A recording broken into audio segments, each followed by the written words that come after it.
Hello, everyone, and welcome back to another episode of Guardians of Parna, episode 47.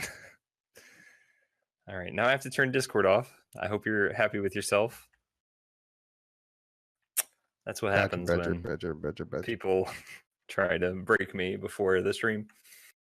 Anyways, it is good to have you back. Welcome back to another episode. We will be here as much as we can. We appreciate you guys again coming back to us after our breaks and life hitting us all square in the face. So are you guys ready to get on with it? What happened last time, Boom? Please, I want to know. I'm glad that you asked, because I'm glad that you asked.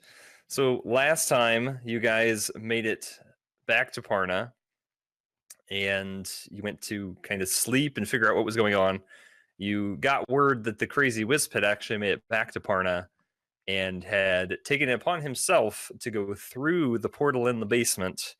And you all just kind of, let that be. You decided to go to sleep, but you heard these loud sounds that awoke you during the evening.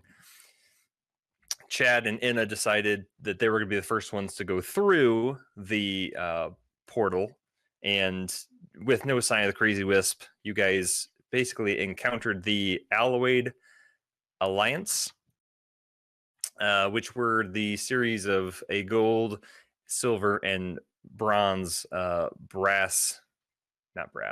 bronze ancient dragon making up their alliance. And they informed you that a ancient large beast known as the Tarrasque had awoken on their plane and was trying to find a way through these naturally occurring portals onto your plane, the material, in order to be reunited with its kin or baby that had been awoken by some means you were unaware of on your plane.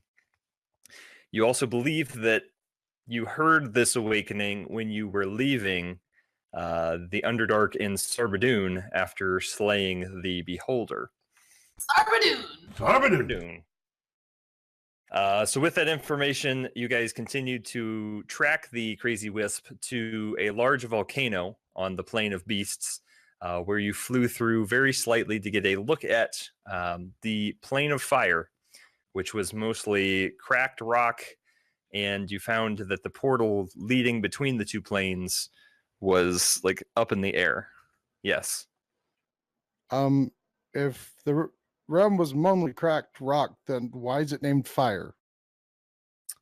Because it was the Plain of Fire due to the heat and the large lake of fire that Chad saw on the western portion of the landscape.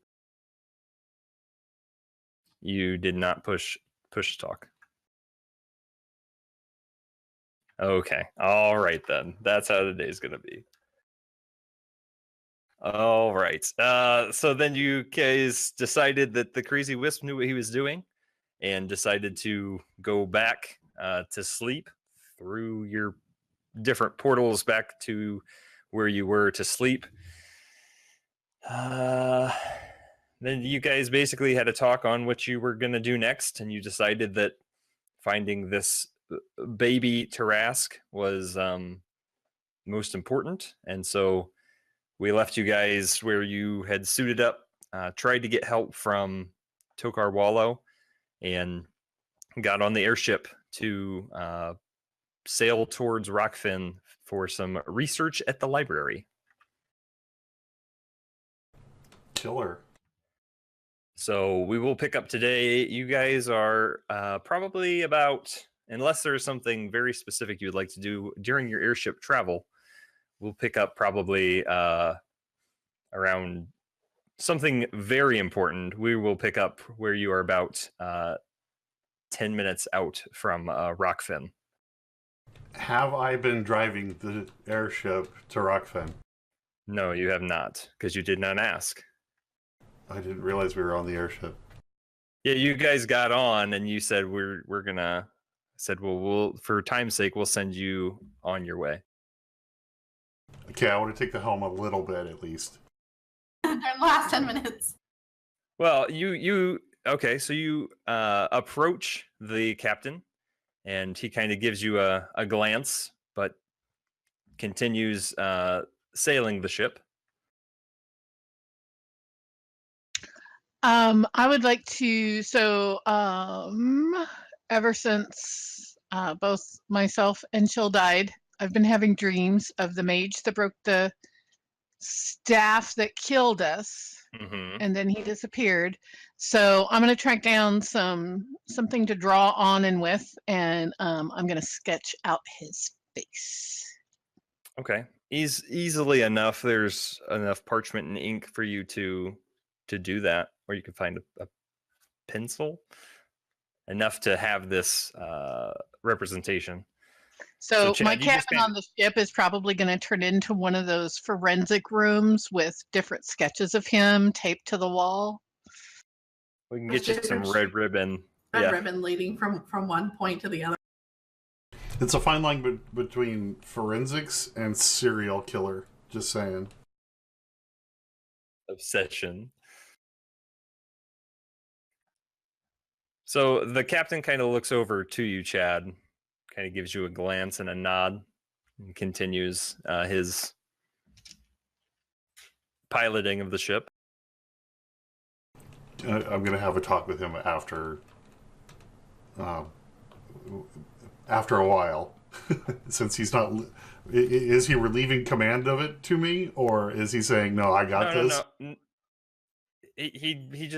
He doesn't quite pick up that you're trying to fly, and he's just continuing his job. Okay, I go over and I say, "I got this," and I take the wheel.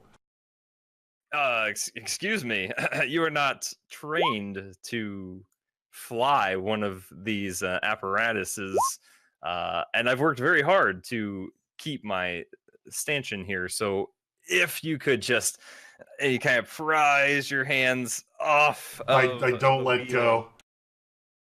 Excuse me, sir. He kind of, but you have a firm enough grip. Just tell me what I need to do. I understand that you pay us a very good sum of money to fly you to and you do places. realize that he's been practicing on like this simulator built in the basement of the Wisp shop. So he's got this down. I got the cardboard box and I got a plate. Yes. You know? Just because someone throws a lot of money around, I'm just saying doesn't And qualify we have them. Like wind and rain and all the weather stuff. You can't drive my ship. If you would like to learn, wait. Let's just back up there a little bit. Yeah. Whose ship? It's still my ship. It's still. I believe I purchased the ship. I'm the captain. I am the captain of this We're vessel. the captain. And who's the owner of this ship? You have paid for our services, and we as a crew for my ship. But I will not be responsible for something I have taken painstakingly time to put together just to have run into some mountain. You have to understand.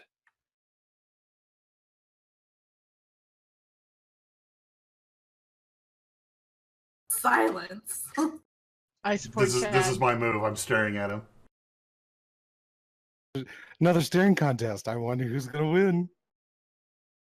No, he does not engage in your staring. He looks towards the front of the boat. Go ahead and just make a general intimidation check. Wait, I'm confused. If it's an airship, why do we refer to it as a boat? Okay, 25. It's a ship. After probably about 20 seconds. Okay, look, I feel you burning into my skull. I will relinquish, but I keep the I'll relinquish the helm, but I do want to stand right here and make sure that you're doing it properly. Oh, absolutely. Sure. Just tell me what to do. All right. He kind of takes his hands off of the wheel and allows you to assume control. And We all go crashing down. I'm just kidding. I start driving. I do a little of this. Yeah, the turning on this vessel seems very tight for as big of a ship as it is, and it feels kind of odd because, well, you probably haven't had a lot of, you've been on boats, but feeling this kind of going through the air, it just gives you kind of a sense of like, hey, I'm flying. And so as you kind of turn the wheel, you get a sense of kind of how it goes. And he, over the next couple of hours, gives you how to find the proper wind and how to, well, you don't have a current to go against. You do have the air and keeping it buoyant and all those types of things. So you start to learn those things as Jazargo teaches you over the next couple of hours. So, and when we get to like I don't know, a half an hour before Rockfin, I relinquish command back to him. I just wanted to get some experience driving this thing.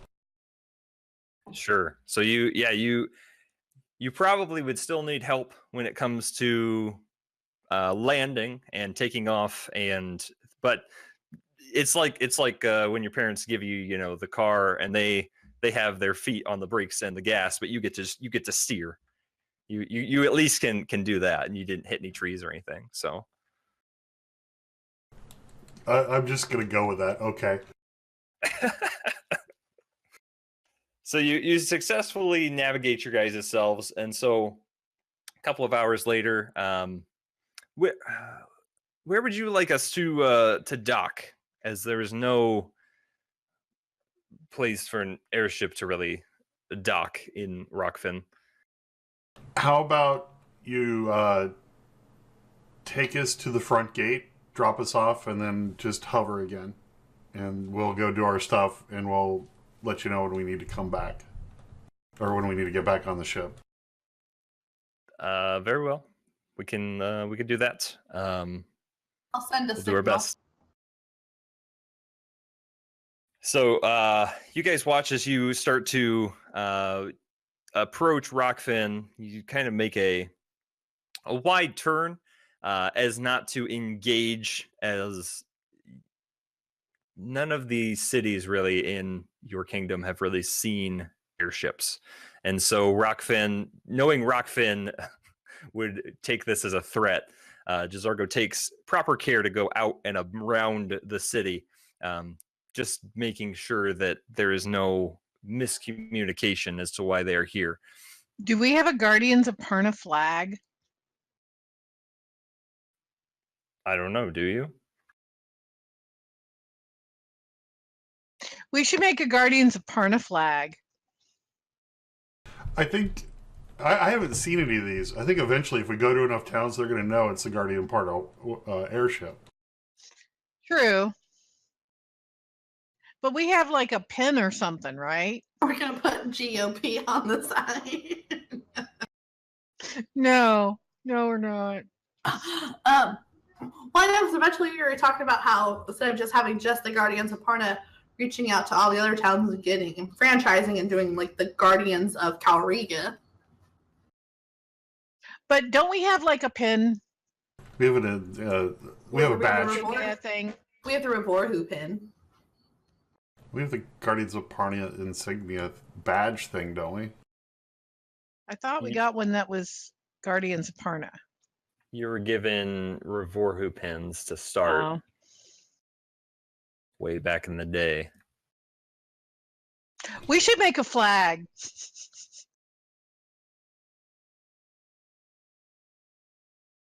It's cool. They all know us.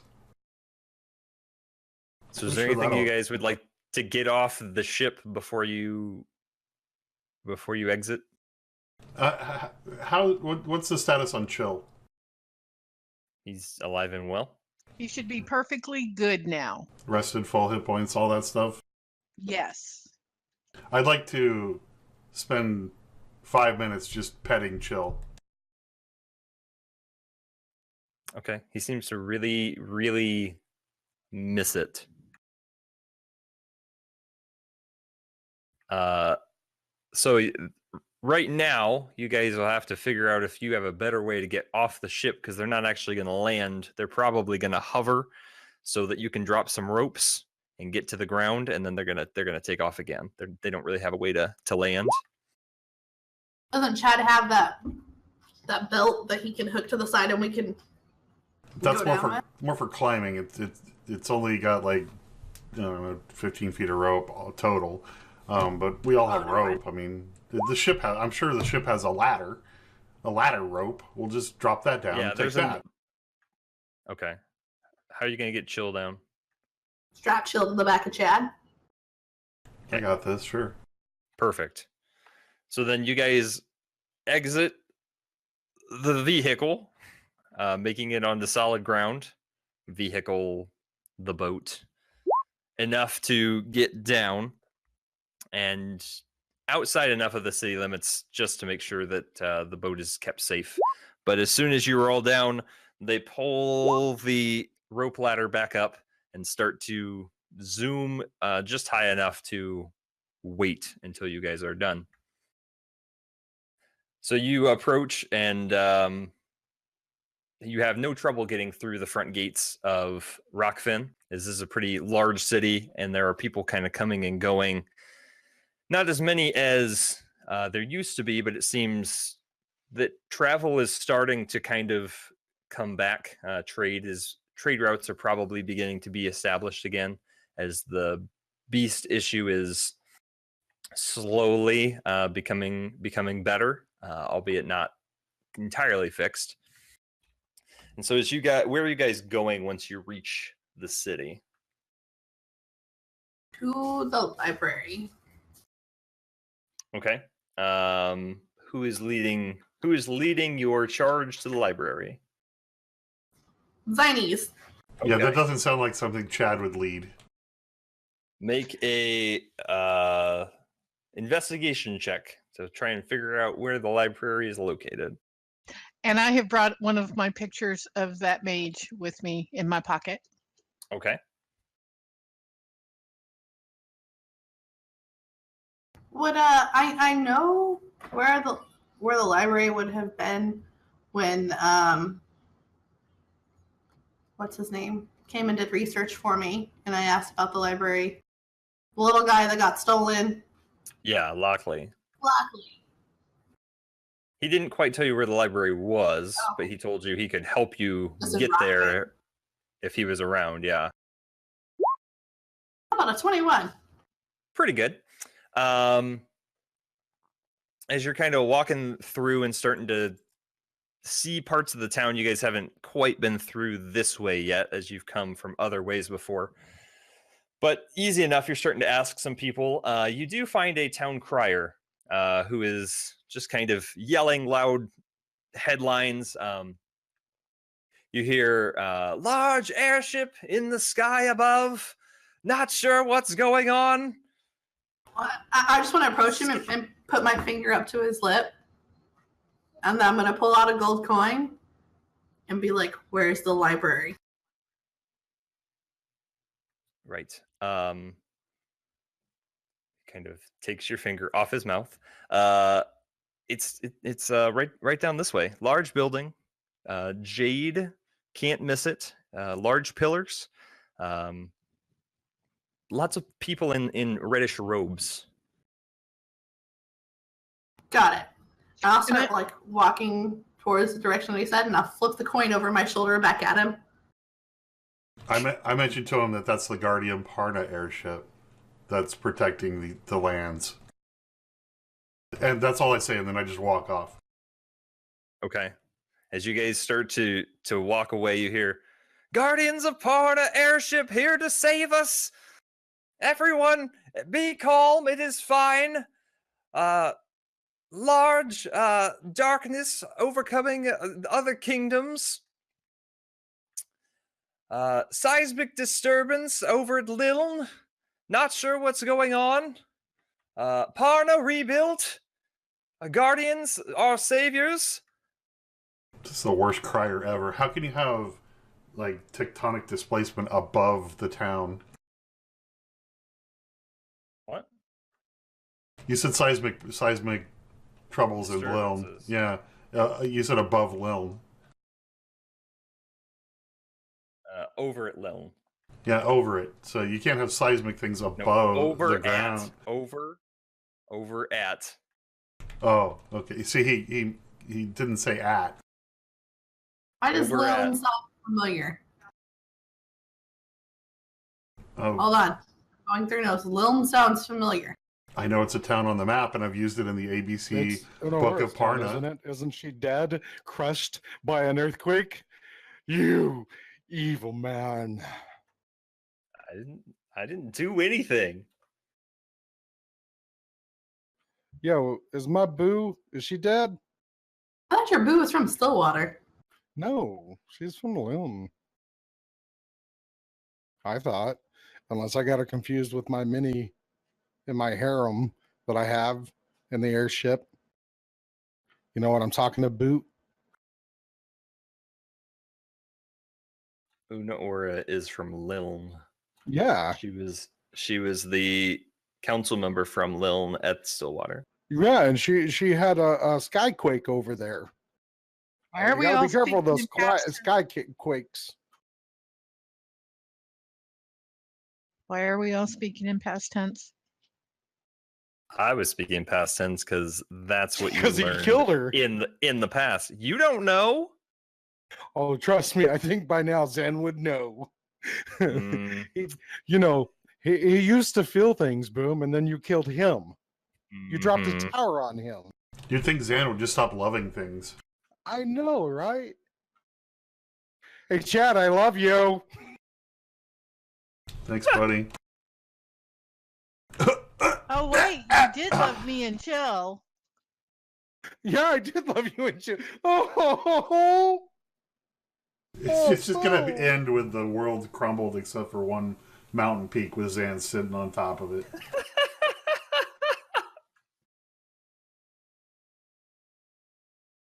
And me in the distance in my airship with the rest of the Guardians. Zan, come back! We charge the library. All right. It doesn't take you very long until you start seeing a couple of dragonborn of different color, all in red robes. They seem to kind of be funneling in and out of this one major building with tall pillars. Zinies, what languages do you speak? Not anything cool. Ziny speaks Common, Druidic, Halfling, and Dwarvish. Okay. Does anybody speak Draconic?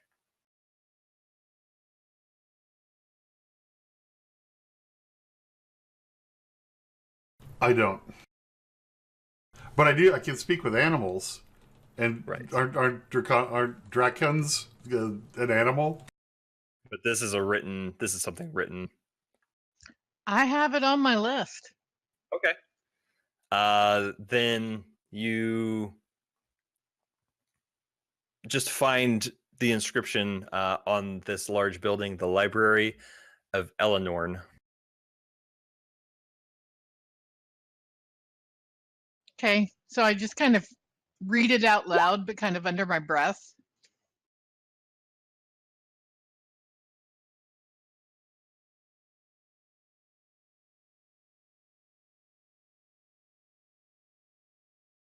Chad, make a perception check. I perceive a child with her mouth open. I know, I keep getting photobombed by Tiny Satan.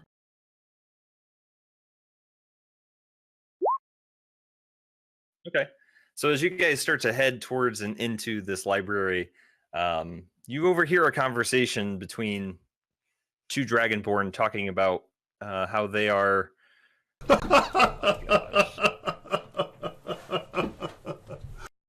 Wow. Zany's missed that whole thing. I did, sorry, because...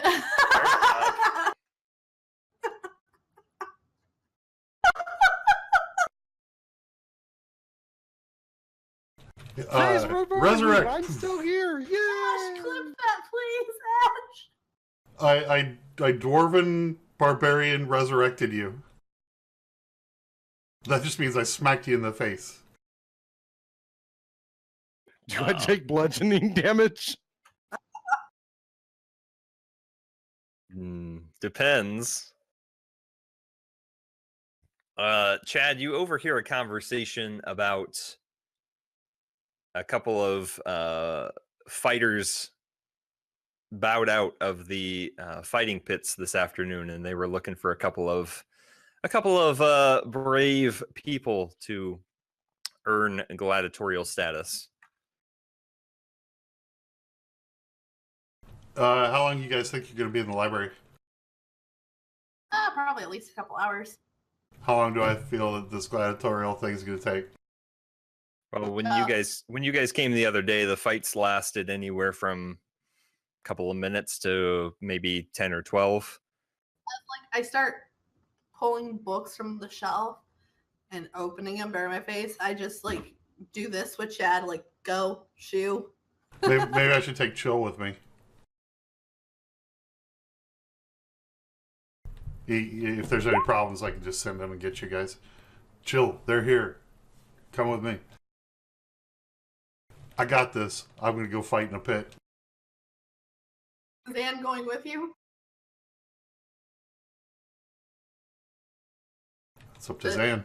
Does Zan want to go to the fighting pits or stay in the library? Oh, I would love to go to the pits. I was gonna say, does Zan's sudden resurrection mean he's in the fighting spirit?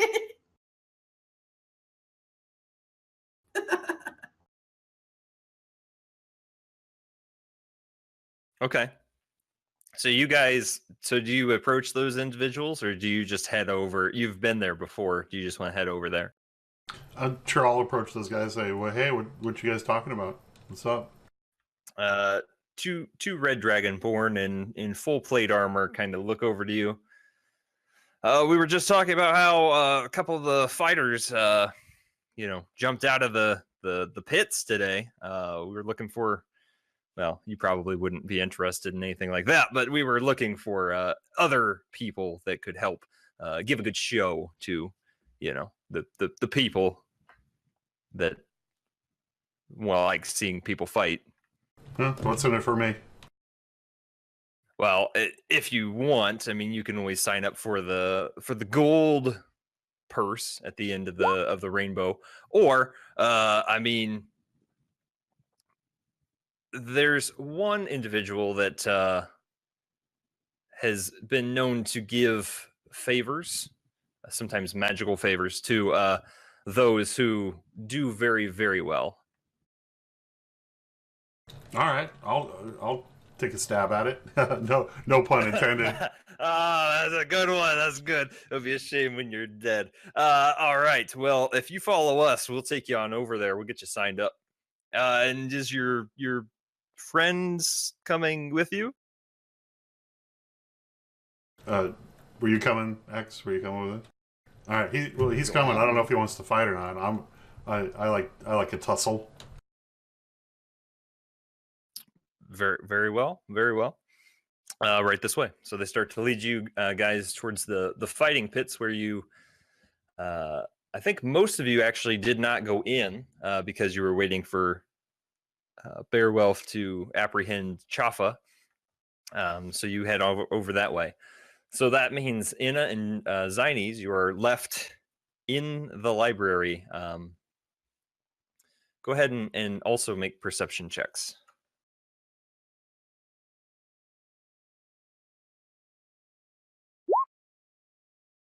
An 11 with a natural 1.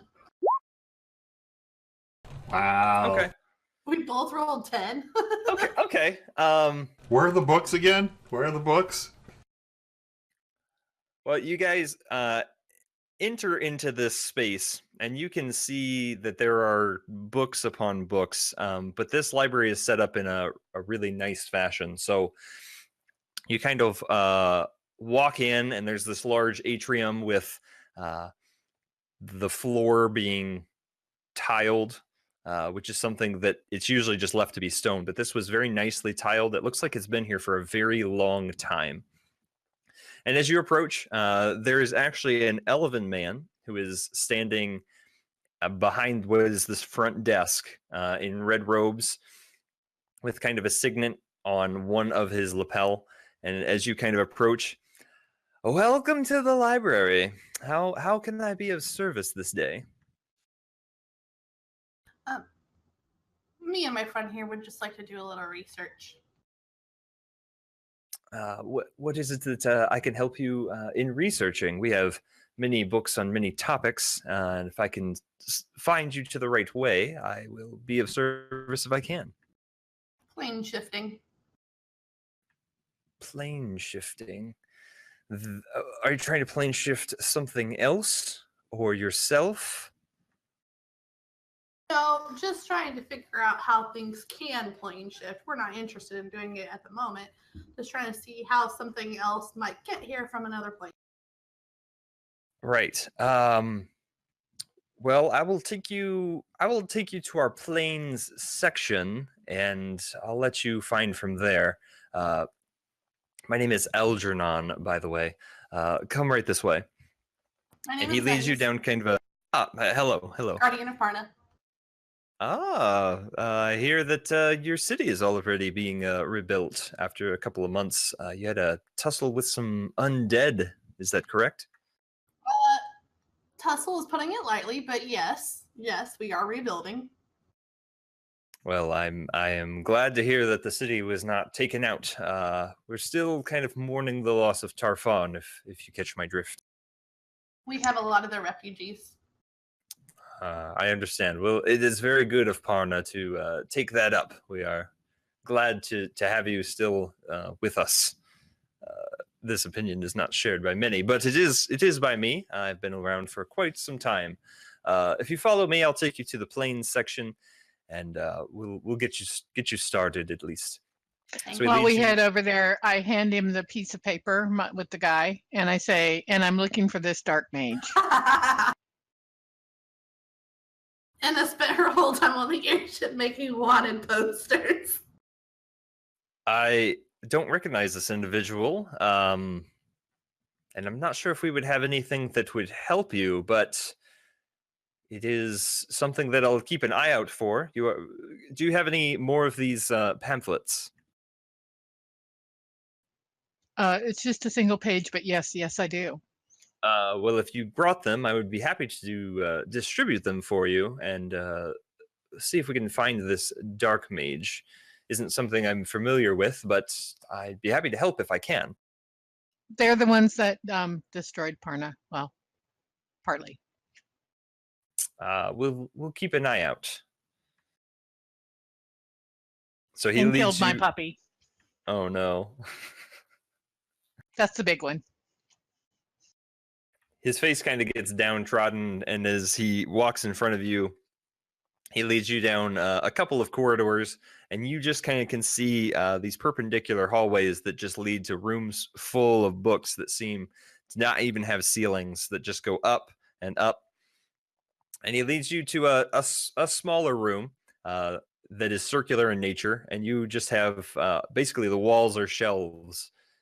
This is our planes section. Has everything about learning how to plane shift. Each of the planes themselves, you can find information, everything about what comes from different planes, even why there are other planes. So I will leave you to it. If there's any other books that you require, this is our public section. We will do our best. Just and he kind of points to the table. Ring the bell, and I will be back as you need. And with that, he leaves. Zions is going to grab the couple, or try to find a couple books on why there's different planes, what creatures exist on the different planes, and how to possibly plane shift, or how things can travel between the planes. The books I'm looking for. Okay. Yeah, you probably grab about 3 books that seem to probably cover those issues the best. One is a slightly thinner book, probably anywhere from 50 to 75 pages, and it's just titled "The Plains: A Beginner's Guide." You have a thicker tome, the very well bound. That kind of the title is "Plane Shifting: Away There and Back Again," and then you have a very, very thick, probably 400, 500 pages. And it seems to be kind of more towards learning the plane shift spell and the ritual kind of for that. I don't really need the shifting of the plane parts. I know that. I need the what creatures are come from what planes and how they can possibly and if there's different ways for creatures to come through other planes. And I just start pulling books off the shelves and start reading through their indexes and, putting them into piles of particular categories of topics.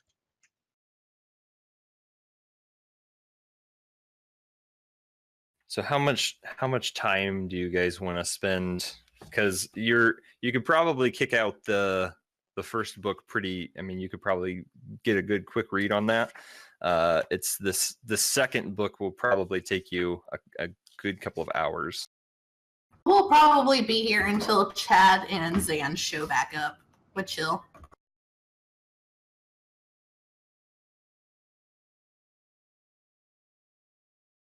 See, I get worried when Boone pulls a book out.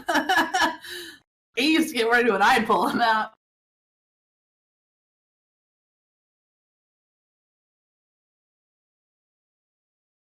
So, are there any specific planes that you are trying to focus on more, or you're just trying to get a good read on how it all works? Okay. No, I know this isn't something I'm going to be able to research in one afternoon, but I can at least get some books and get me started. Yeah, you can get a pretty. I want to ask the guy if I can get a library card and check out books. So you ring for Algernon and he comes back.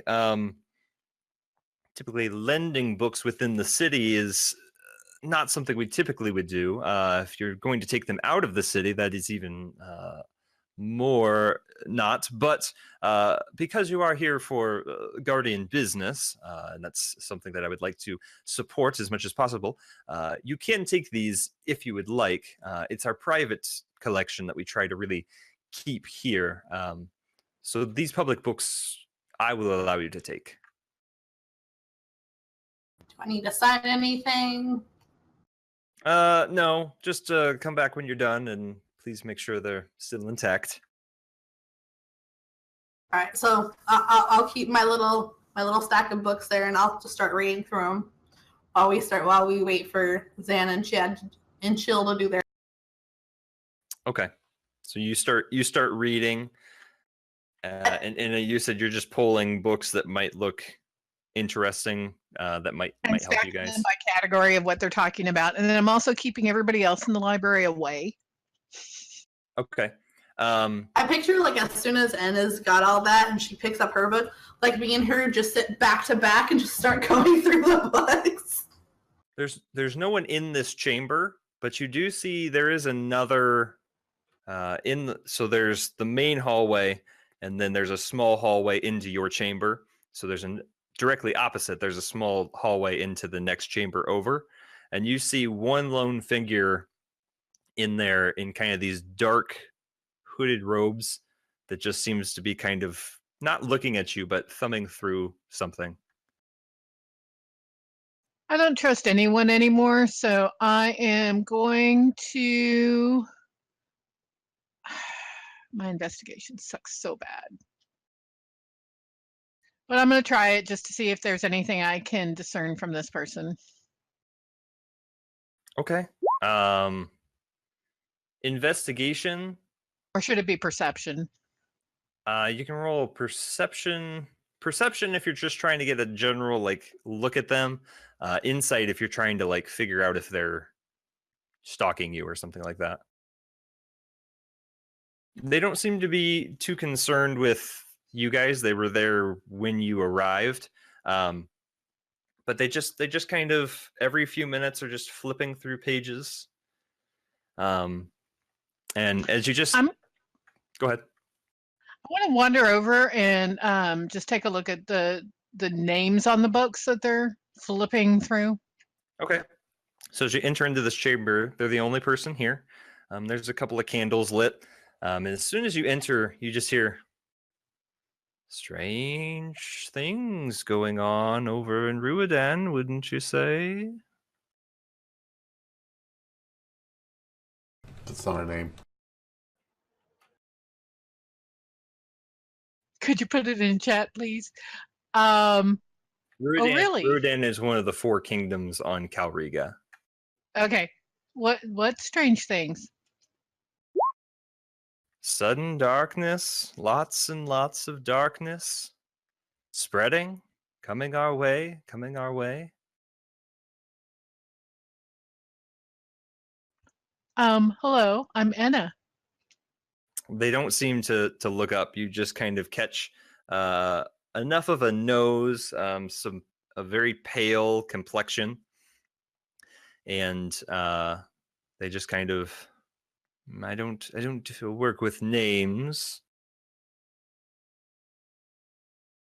Meaning you don't have one? Never had the time. What is your profession?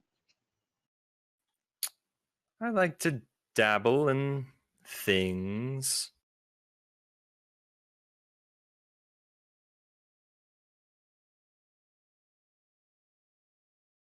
Like dark things? You could say I have a knack for the supernatural. Damn it, where's Dreven? Oh my god, I want to Pokeball him. Hey, check the picture. See if the picture that you drew looks like the guy you're talking to.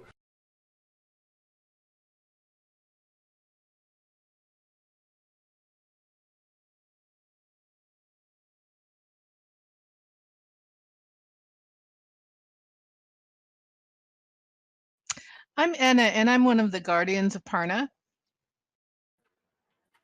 Ah, yes, you've been making a name for yourselves, haven't you?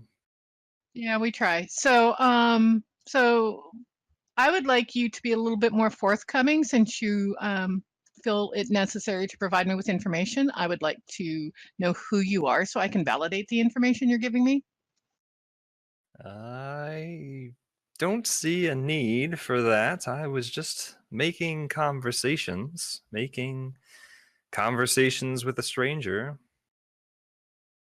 I'm not a stranger anymore. You know my name. You know what I do. Yes, but I would like to remain myself. Are you related to a custodian in a magical school? Possibly. Oh dear.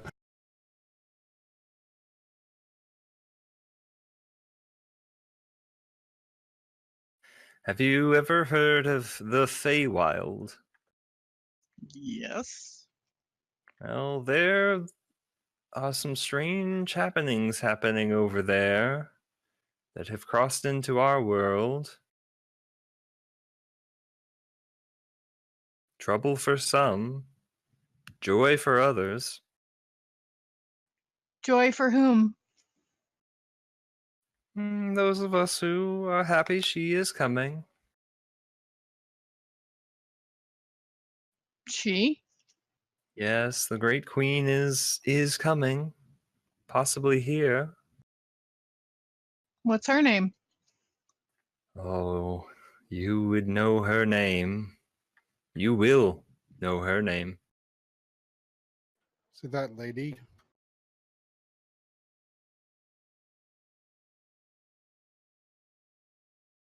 Titanium tartar sauce's sister.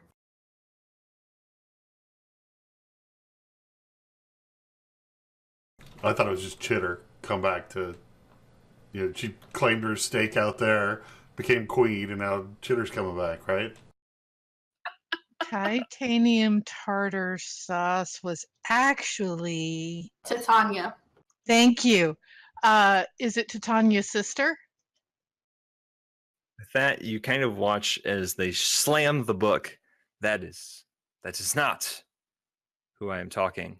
And they kind of look up at you from their seat, and the cloak kind of falls a little bit, and you now see this just gray, elderly woman who's probably much older than you. And she just has wrinkles on her face, and you see that she's kind of got this just graying hair, but she looks awful spry. Just slams the book and looks up at you. That is not her name, and never will that deity be successful in anything that she has ever done or ever will do.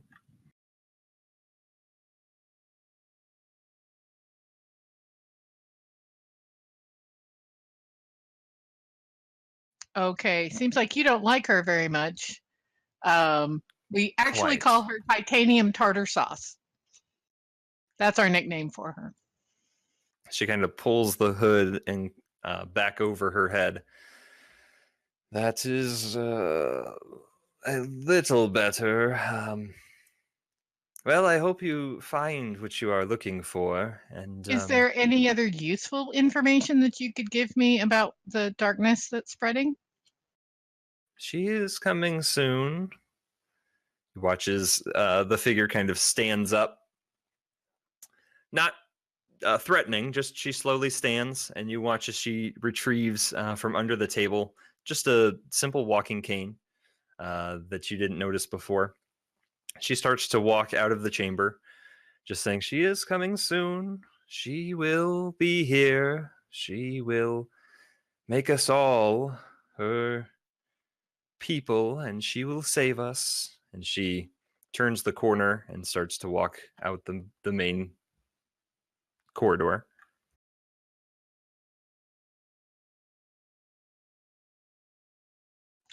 Okie dokie.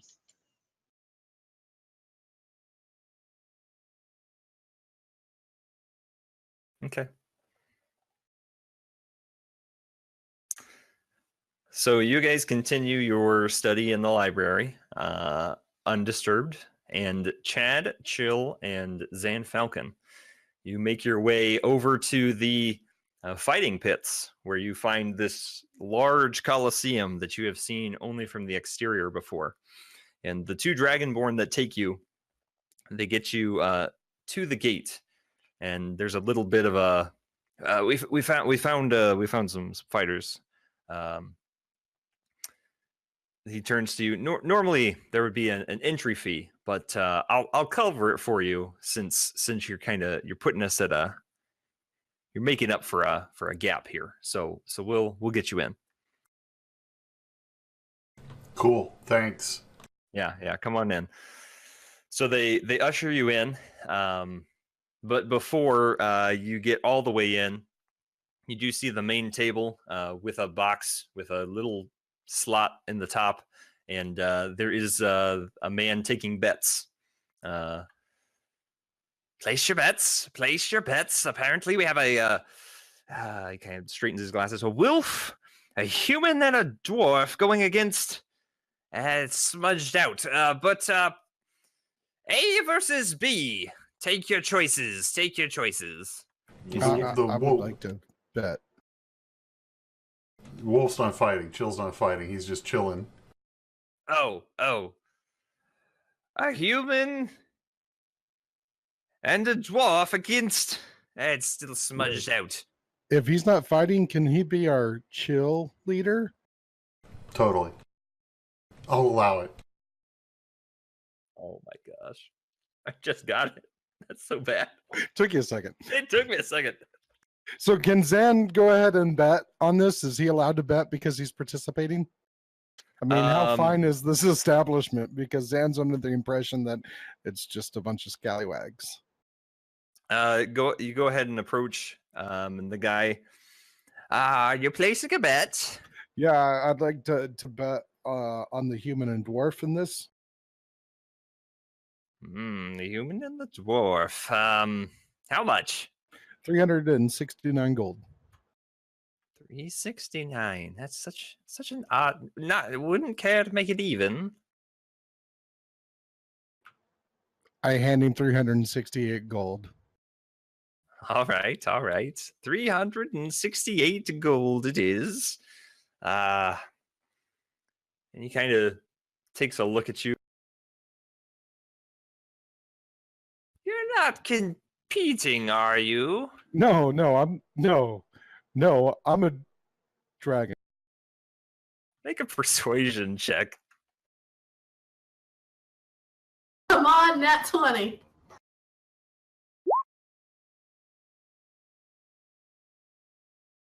Well, you're no dragon I've ever seen, but I'll be right back. Keep your coins on the table. And he kind of steps down, and you now see that he was standing on a little step to make him appear taller.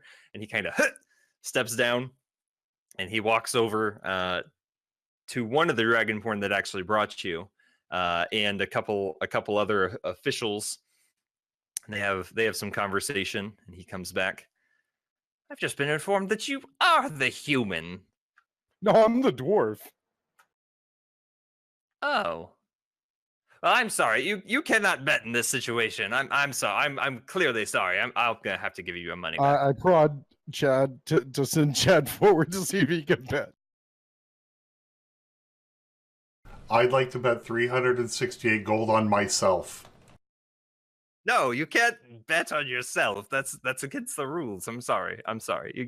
There's no way. There's no way. Oh. I walk back up to him, but this time I hand him 300 gold. I was like, I'd like to bet 300 gold on myself and give you this 69 gold that I happen to find on the ground for you. Now that is a horse of a different color. All That right. was a dragon of a different tone. He happily accepts the gift, and you have a bet for 300 on your party. That's what the chalk odds back were. up to Chad, like how a dog would return to its master, kind of happy, like doo doo doo doo doo doo. That's a good job, buddy. Thanks. So what are the rules in this fight? All right, so you guys make your way back over to the gentleman and they lead you kind of in to this inner chamber that seems to be set up kind of for the fighters. So you see that there's this table with grapes and meat and cheese and bread, and there's just it's a very hospitable room. There's very luxurious couches and chairs. Just seems done up very nice to kind of keep you guys comfy before you maybe will die.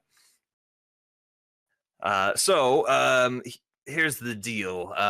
We do have clerics on hand to make sure that you don't die, but we're going to, whoever clocks out first, you or your opponent.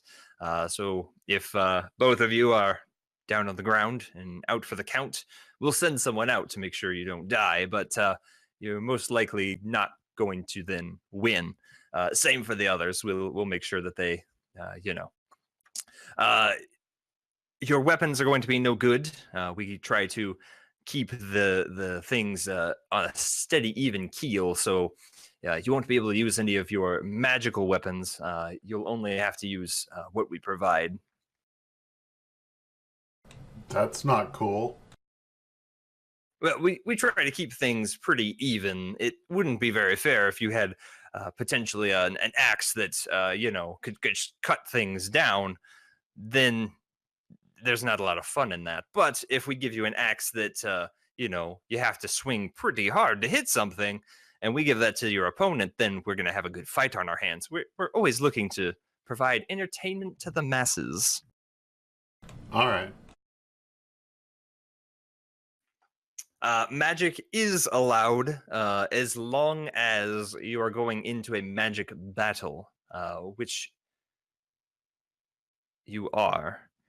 So your opponent may have some magical capabilities, just so you are aware. Do you have any other questions? If they're using magic, can I use my magic weapons? Unfortunately, weapons have been capped at what we can provide. Magic, we don't have a good way to level that, so we just decide if there is or isn't going to be any magic used in the fight. So they can use magic of unstoppable power, but I can't use my favorite axe. That seems a little... We try to make sure that things are even. So if you would like to enter into a non-magical dispute, then we can make sure that you'll be on even playing ground. Nah, that's cool. Let's go. Give me an axe.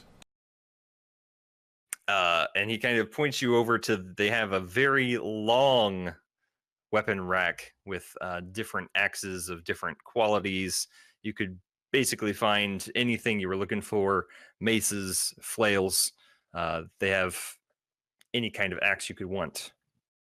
I just start putting all the great axes in my bag of holding for later. Whoa. You only need one, buddy. Only one. You said I could have whatever I wanted. I want all of these. Are you going to use all of them in I don't know. battle?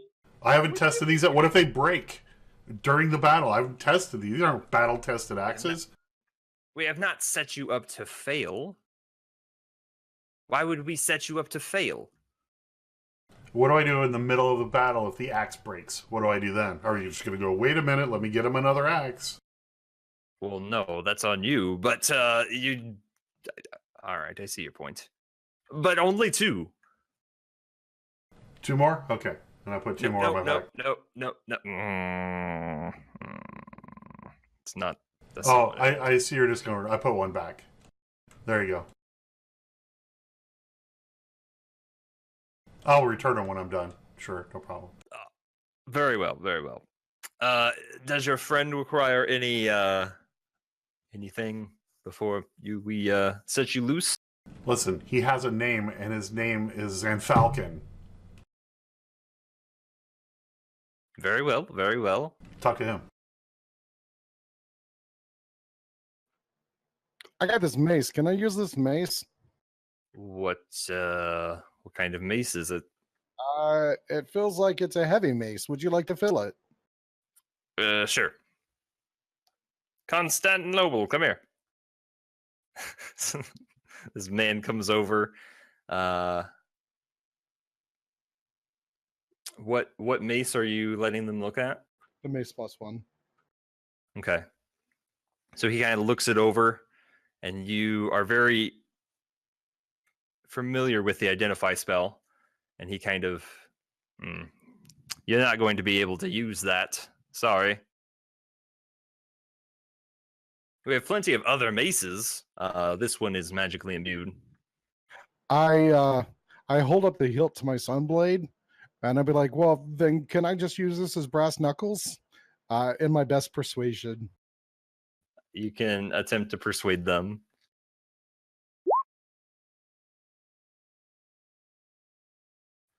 I'm afraid that wouldn't work as well. It just seems... Just give me one of your, do you got something that's got a point and it's kind of jabby?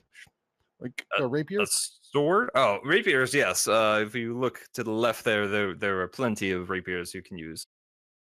Find whatever suits you. I just grabbed the best looking one I possibly can think of or perceive. Okay. I poke it to the sole of my boot to see if it's actually pokey. Does it penetrate the sole? Now, generally, I don't want to like skewer my foot. Yeah, I mean, you've got very nicely made boots. Only the best. The best. But you get about fourth of an inch in rather easily before you take it out. Okay, thanks. Is there anything you would like us to tell the announcer to call you when it is your turn? The Great Zen Falcon. Both of you. And friend. The Great Zen Falcon and Chad. No, and Great friend. Zen. Oh, and friend, yes.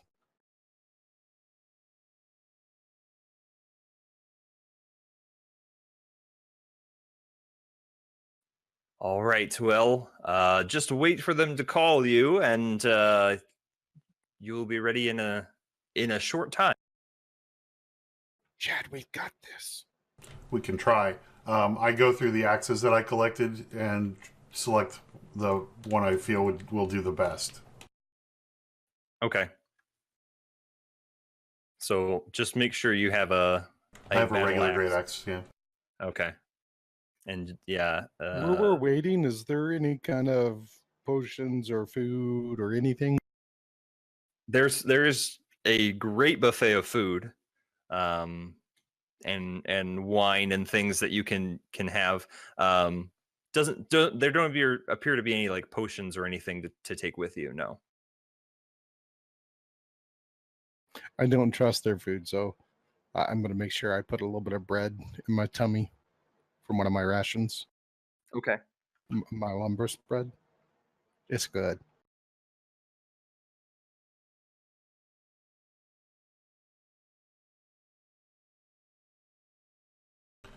Is there any ale on the table? There is. I chug an ale. Yeah. I got a barbarian fuel, dwarven barbarian fuel. I got to drink at least an ale.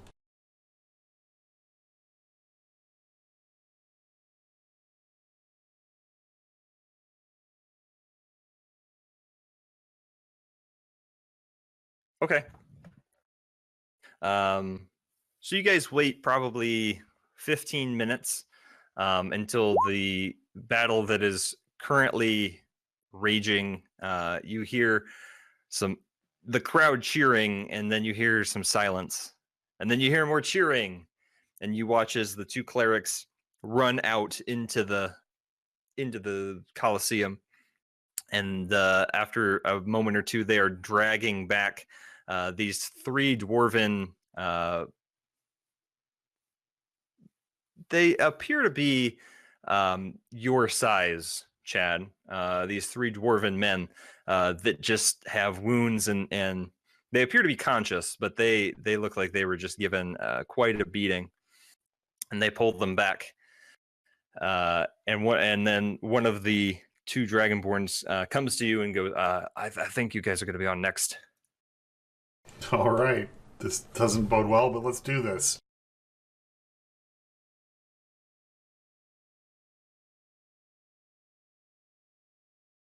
So you hear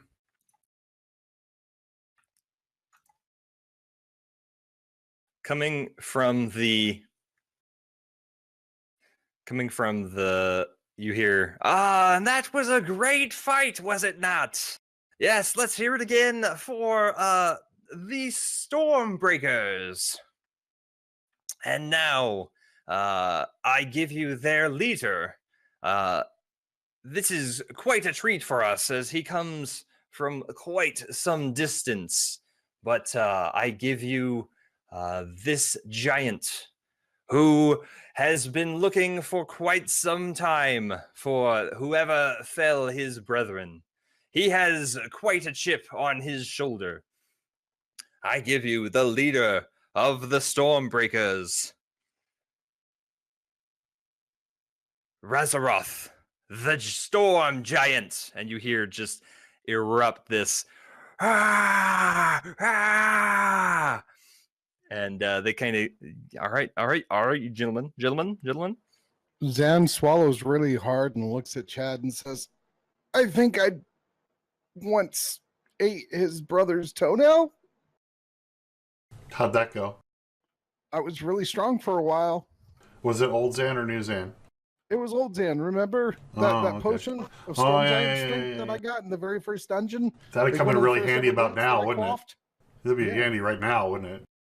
Yeah, I know, but I think it was his brother. It didn't taste very good. It was All right. it was kind of jammy.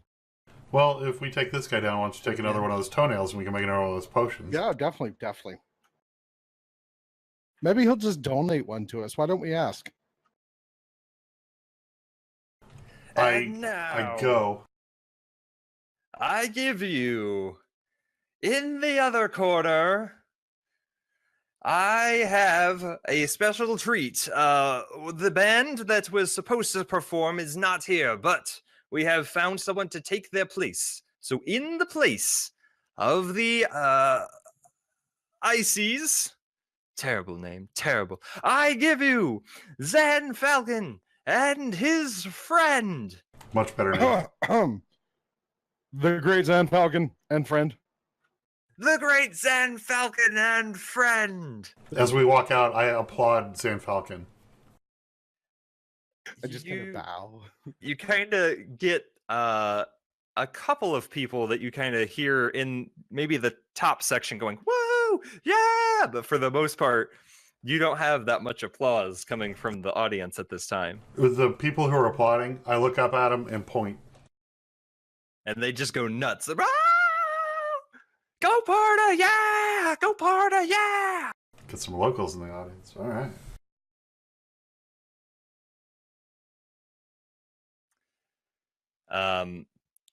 The storm giant takes a few strides and walks to we got a map, the huh? middle.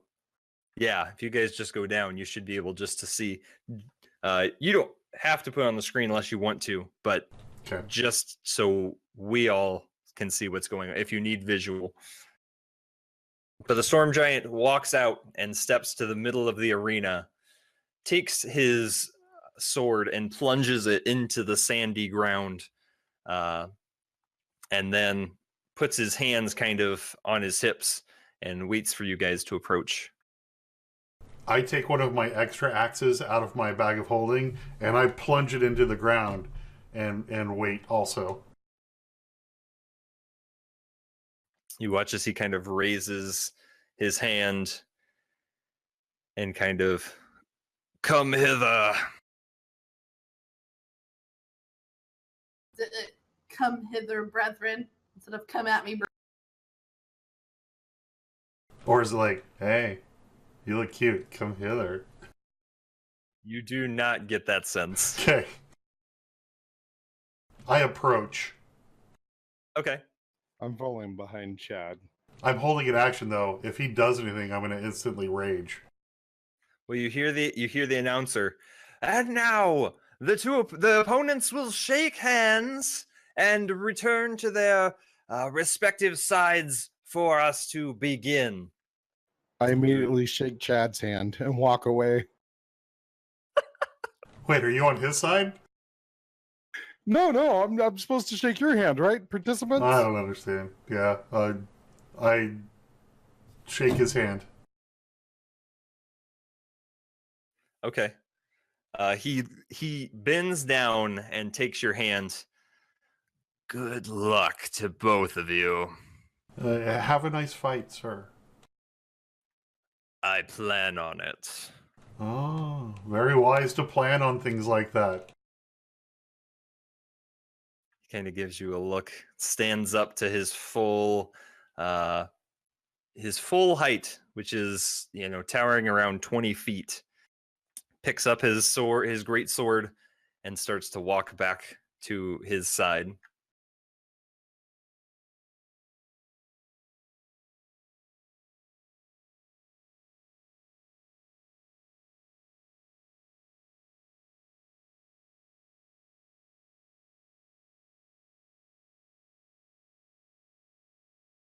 All right, Zan Falcon, go ahead and set yourselves where you don't have to be touching the wall or anything, but you guys they just kind of want you away from the middle line. I'm ready to die. So you guys hear the announcer, all right, they've shooken hands. Razaroth, are you ready? And he raises his sword and gives this, ah! That's The just great your. Zan Falcon. The great Zen Falcon and friend, are you ready? Yeah. All right. Yeah, I can fight. Sure. I turn around and I point to the guys that were cheering before again. Whoa! Yeah. Turn around, clap real loud for him. All right, then this fight has officially begun. And you hear this kind of horn. Burr, burr.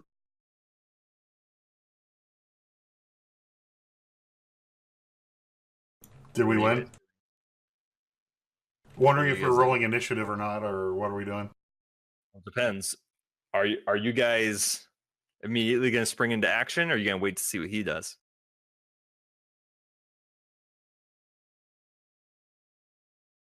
I'm doing whatever Chad's doing. I'm gonna. I'm just gonna. Let's just do this. I'm gonna charge. I rage charge and hit him. I can cover that distance. Yes, you can. So you rage, and this fury just covers over your eyes, and you rush towards this giant. Go ahead and make your attacks.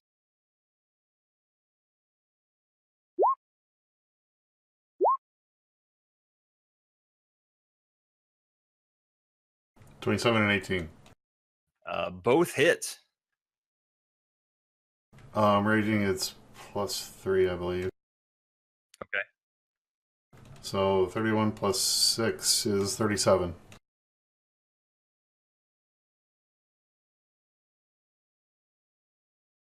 Rolling damage. That's just for such commoners, man. So you take your axe out, and it feels good in your hands, but you just have this lingering missing of kindness and diplomacy.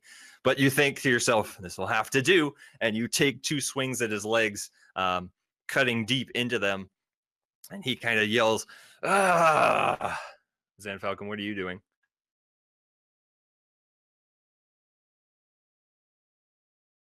I am going to edge forward to about there. And then I'm going to cast a level 7 blight on him. Oh my gosh. All right, go for it. Nice. Please, no ones. Please.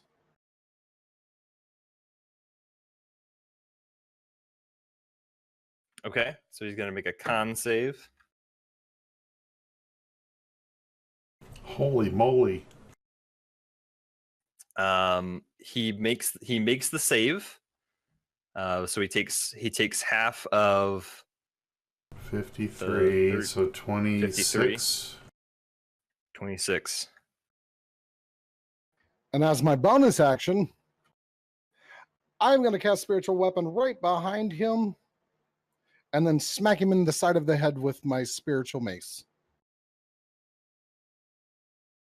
Okay, roll to attack.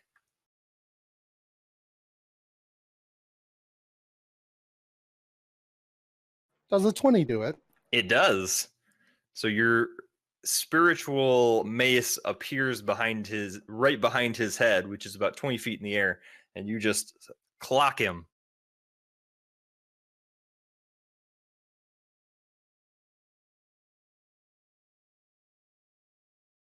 It's not giving me attack roll or damage roll in that.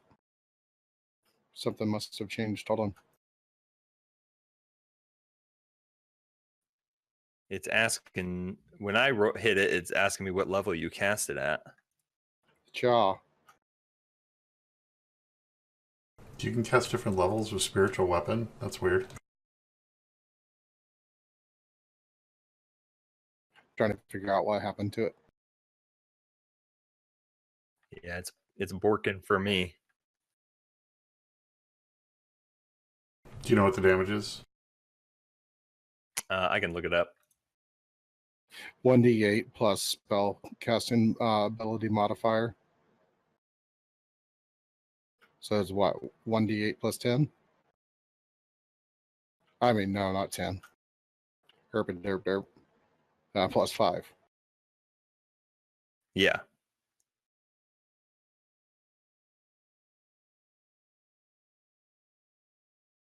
Ten damage.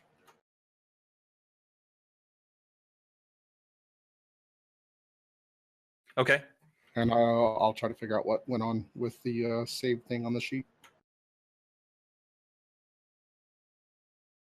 All right. So as you guys spring into action, almost simultaneously cutting at his feet and casting blight and smacking him in the back of the head, he kind of rights himself, looks down at you, Chad. All right. He's going to take 2 great sword attacks at you. He can certainly try. That's a 24 to hit. That hits.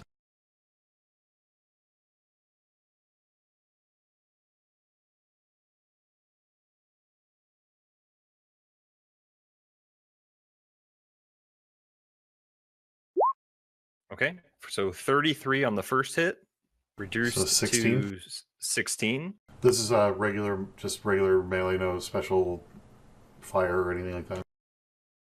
Correct. It's just slashing damage. And then the second is going to be a 33 to hit. Oh no, my armor class is way higher than that.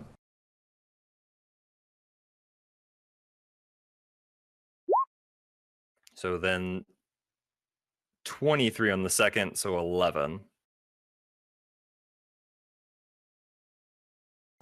I like the ones, thank you. Yeah, I'm not as much a fan. So he takes 2 slashes at you, and he's gonna stand his ground, just chuckling. So now that you guys have all kind of taken a turn, go ahead and roll initiative.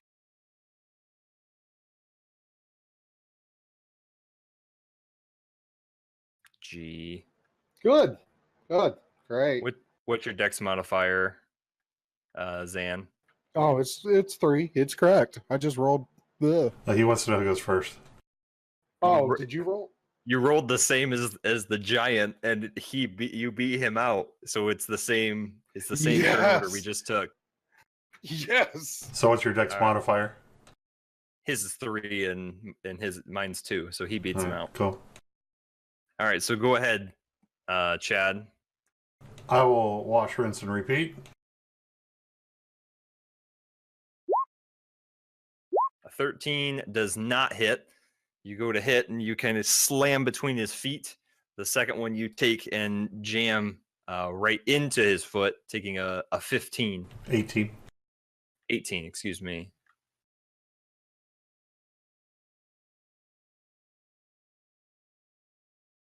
Is that all for your turn? Yes. He kind of shouts out, "Is that all you've got?"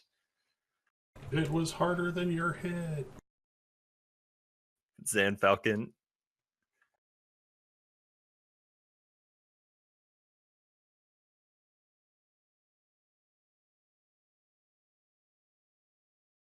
I'm gonna cast Guardian of Faith, Okay.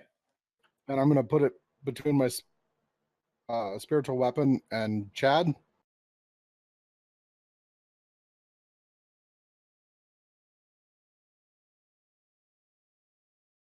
And then the first time he moves and connects with that aura, he has to do dex save, where he takes 20 radiant damage.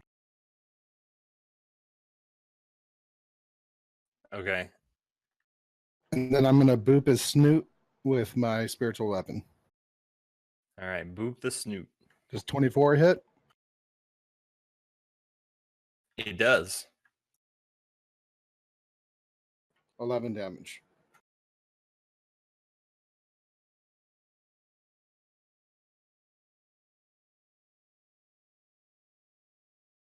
Okay. So you said you cast Spirit Guardians, is that correct? Yes. Oh no, Guardian of Faith. Yeah. Sorry, Guardian of Faith.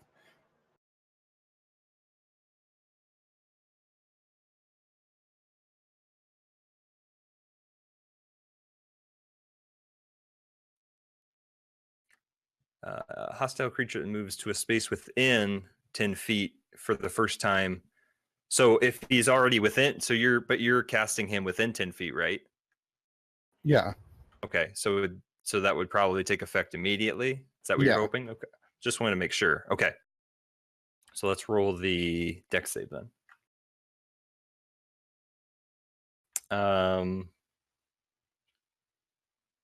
He makes the save, but he takes half damage, correct? Yeah. Takes another 10 damage. Okay. So at this point, he's looking rough. You guys are beating up on him more than he expected. Is that all for you, Zan? Yeah. Sorry. Okay. So he kind of looks over at you. Well, I see that you're the one to deal with first.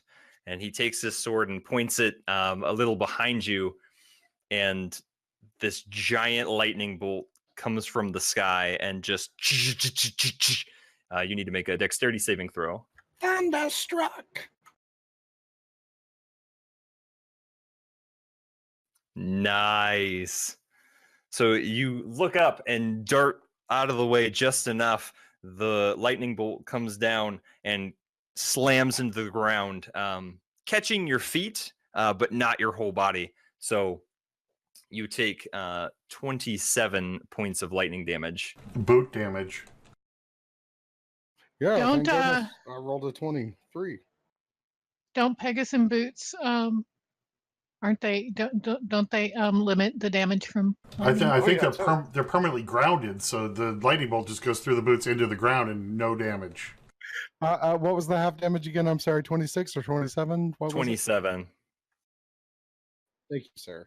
The problem was he wasn't standing on the ground. He was like flying through the air, and so it like caught him just enough. If he was standing on the ground, he would have had better. Man, it's too bad he grounding. made that dex save where you would have taken no I damage. know, right? Yeah, you would have you dodged a bullet there. What's a bullet? Chad, back up to you. Okay. Yeah, still raging, still hitting. The 22 hits. For 9. All right. And you're just staying put, right? Yeah, well, he's got his attention. I'm gonna like stay with him, but I'm gonna move over like behind him here. Okay. Zan Falcon. And I'll be right back real quick.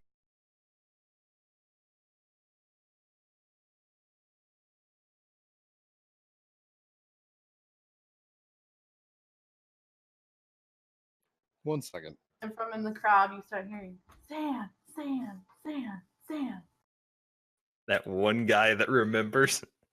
Yeah, he's that one guy from that's way up in the top part of the stands that came from Parna. Just happened to be here and knows him.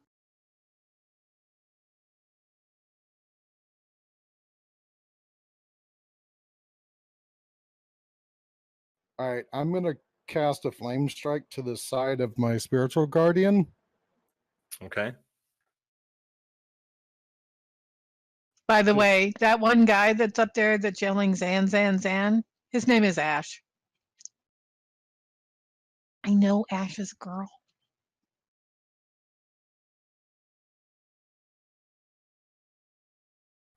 I'm sorry, I'm looking for my spells because apparently it's not on there.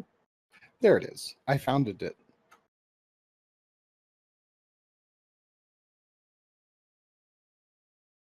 Okay.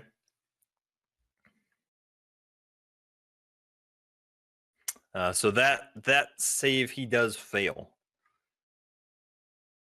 So what is that? 14 plus 26. 12.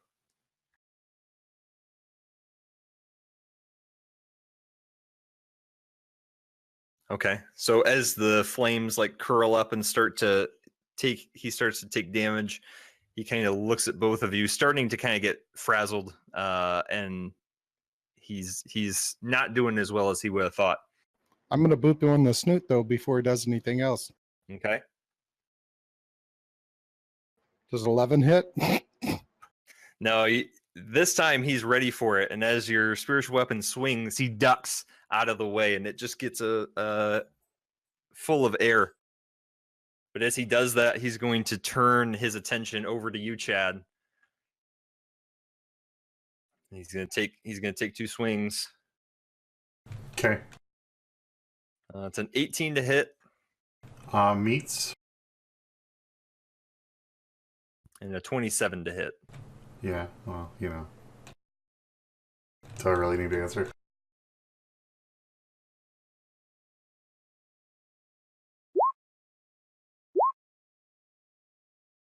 So 26? All those ones. Yep.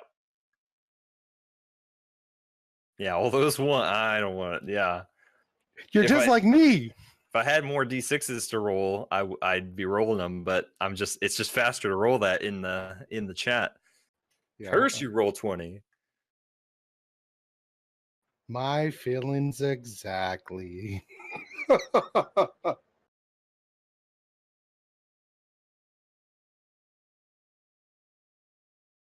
All right, Chad.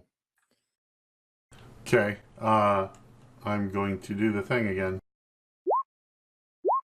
Ho ho ho! Ah, very nice. Both hit.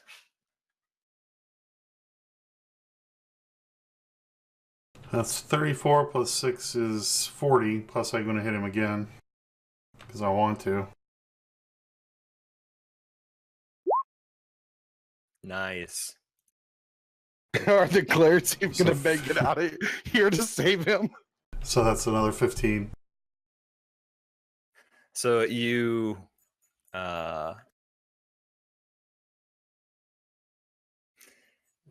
Zan, you kind of watch as Chad is in his element. It doesn't matter if he's got his magical axes or not. This man was born to fight. And you watch as he takes one hit at this, and he hits him just in the right spot of the calf that it drops the giant to one knee. And that brings him close enough that he can get one into the thigh, pulls himself up, and starts to take an actual swing at the torso of the giant. All three which meet. And he is now looking bloody and bruised, but non-yielding. As a free action... Oh, wait. He looks busy. As a free action, I would like to pump up the crowd. Well, they are already pumped by this, and they just start to turn their tide towards Zan and friend, Zan and friend, Zan and friend. I'm good with that. I'm surprised it's not friend of Zan. Friend of Zan. I mean, Zan's done a couple things okay. Friend. I have a whole bunch of friends now. Okay, and so when Chill hears all this, he starts the wolf howl. I love that.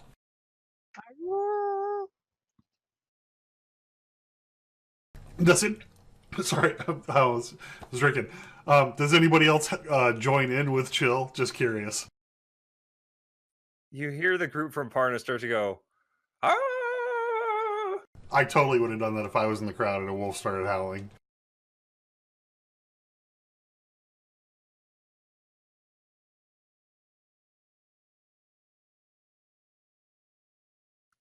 Zan Falcon, how do you respond?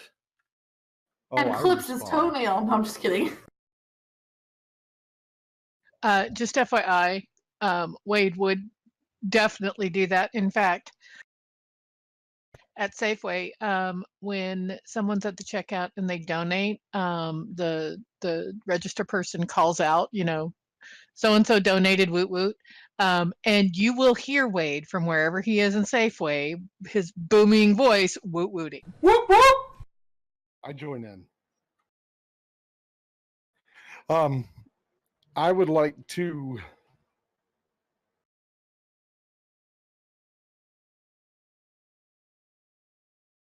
close the distance just off to the side of my one dude. And then I'm going to touch the giant and cast Death Ward. All right.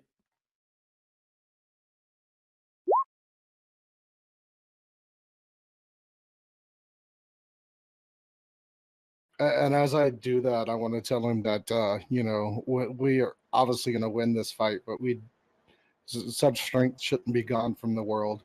And then I'm going to boop him in the snoot again. All right. Does a 13 hit? It does not. I thought about booping him in the snoot.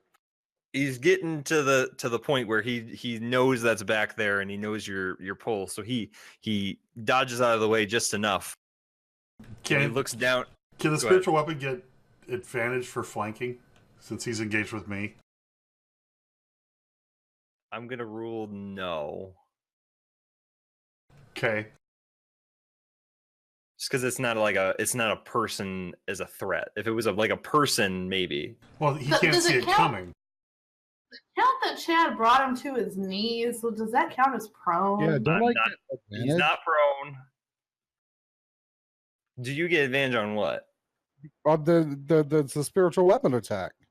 I just told prone, him. No. He's bleeding out. He's not prone. But he looks you in the eyes, kind of getting a sense for what you have cast on him. Wait. He's looking me in the eyes, so he's turned back around facing me? He's looking at you. Okay.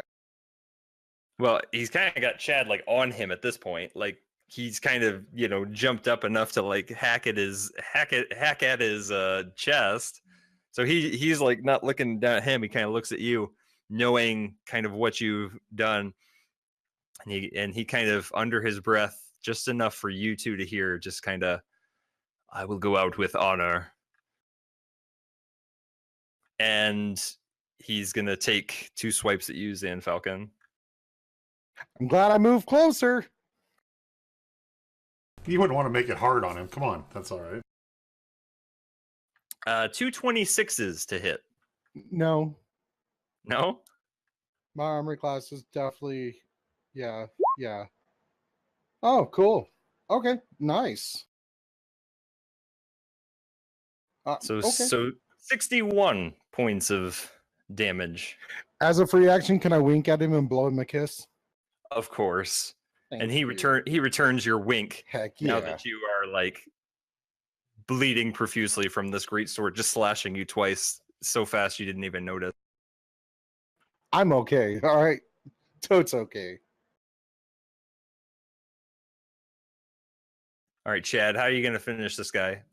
Well, I'm flanking. Can I have advantage? I'll give it to you now, yeah. I'm going to finish with a couple axe attacks at least. All right. Do you want me to keep going? Yeah, I just see what you got, okay? Oh. Well, let's see how the first 2 roll. That's 13 and 15, so 28. He's hanging on just enough that you get this slam right into his clavicle, which immediately bursts an artery, and he's just like bleeding profusely. And you take another one, you put it right at the side of his head, and you're like, oh, I am gonna do this, because you know he's gonna be okay. So you try to get fancy, and unfortunately you swipe over his head, unable to land the killing blow, but you're still affixed and attached as he just kind of... I told you it's an unproven axe. That's the problem. It's not my axe. But then I pump up the crowd some more. Okay, they are thoroughly engaged in your side. Boop his snoot, Zan. Do some healing or something, because probably you need a little healing or something. Because when you get that feeling, you need some healing. I'm fine. I'm totally fine. Is he so to the point where he would not be able to take an attack opportunity if I step 2 steps back? Oh, wait a minute. Can I roll that last one again since I was supposed to roll an advantage and I didn't? Sure. Because I'm dumb? Sorry, Zan, to interrupt. Oh, wait, yeah. So, yeah, all right, go for it. So 16 more. Okay. So go ahead and take your turn, Zan. Didn't mean to interrupt. I apologize. No, it's fine. It's fine. Do you think I could step back without him cleaving me in 2? Only one way to find out. Okay, I'm going to touch myself because I like how the way I feel. Cast Death Ward on myself and then step back. Okay. You do that, and as you step back, he takes his sword with an attached Chad and takes one last swing at you. But as you back up, he isn't able to find purchase and just continues to fall forward until he's face first in the sand. And as soon as he does that, the crowd just starts going wild with ah! And immediately 2 clerics rush out from his side to lay hands on him, realizing that you haven't killed him and that he's not dead due to your death ward, but they bring him back enough because they've promised him and you that your survivability would be. As he falls, Chad, you're able to step off and just kind of keep walking, almost as if. Now I try to help him and lower him to the ground so he doesn't hurt himself when he falls. Well, he doesn't fall enough to take damage, but Okay. he's low enough now that when he swipes, he just loses his balance and just like goes face first into the dirt. Okay. But he, Can I- you have seemingly fell him. Is he foul? Like, Yeah, because I'd like to cast Mass Cure Wounds as long as you know the battle's over with. The clerics have come out, and as you guys find yourself towards the center of the arena, the announcer, and that's the battle, ladies and gentlemen. The Storm Giant who had the favor in this match has been fell. I'd like to offer the Storm Giant my hand in friendship. He's currently still passed out in being attended to on the ground. That's so The rude. Storm Giant, Chad, and I gained 23 hit points back. That was almost a perfect heal, man. 2 8s. What are those green numbers? I only get red. So he starts to kind of come to, realizing that the battle is over, and he picks himself up and is starting to head back. He kind of shoos the clerics off him, not in perfect condition, but he starts to head back, knowing his defeat. I still try to offer him my hand in friendship and said, "Good fight." He kind of turns to you. Good fight. Find me. And it just continues to walk off. Maybe he wants to join the Guardians of Parna. I don't think we made an enemy. I think we just fought a Storm Giant, that's all. Oh yeah, no, I think we did an amazing job. I'm just saying. No. He could join us. He could fight with us. As long as he doesn't like to swim in lava like 2 other people that have joined us at some time or another, we'll be fine. Do you have any business cards? I didn't bring any business cards. I mean, no. Before we leave the arena, can I go ahead and do a thaumaturgy and like boom my voice and like make like I don't know, some sparks just fly and be like, address the audience and be like, this was Zan Falcon and friend, and if you ever need us, we're the Guardians of Parna. Rock on. Rock Because on! we're in Rockfin, so rock on, yeah. Oh, they got it. And they love it. And they love it. No, I'm not asking. Excuse me, sir. Can we have your toenail, please? We didn't kill you when we could have, because we would have got it off before the clearance got here. Can I have your toenail, please? If you go to the Guardians of Parna airship, they're giving out free manicures today. Pedicures. I would hate to be those guys that would be assigned to clipping his nails. Have to get a big old wood saw, 2-man wood saw. Yeah, and every time they make it the cut, like timber. Yeah, the ship like sags when he gets on it. He grabs the ladder, but it just brings the balloon down to him.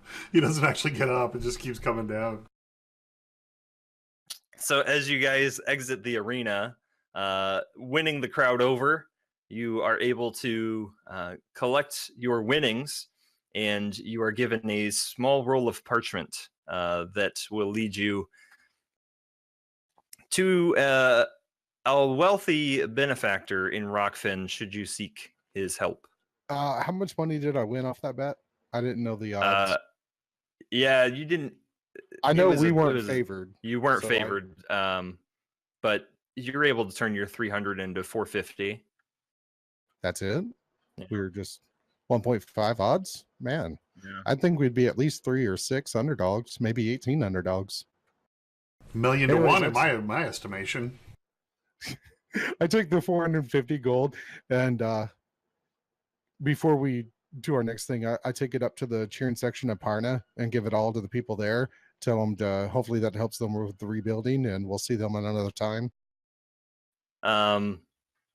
You actually recognize one of them, and he has a semblance to a younger Tom, and you kind of catch this glimpse of nostalgia as kind of sadness peeks into your heart, as this is potentially somebody who you knew, and they are very grateful, and they asked for your autograph, and they're very excited to meet you guys.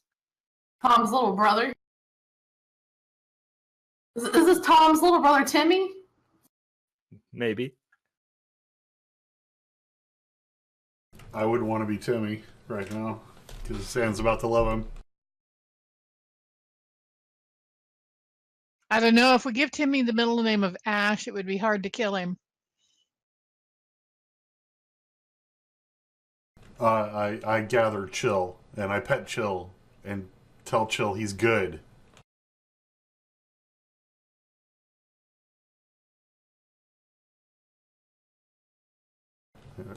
I guess the second arena fight's going off over there right now. There's kind of an intermission for the time. Can I take a quick break? I'm sorry, guys. Yeah. We're all gonna take a break, so we'll just cap that for a second. We'll be back in 5 minutes or so. I gotta take the boomed puppy, but we'll be back. And welcome back. Thanks. You too. Thanks. You 3. Who are you leaving out? Because there's 4 of us. No, the 3 that. Never mind. A day in the life.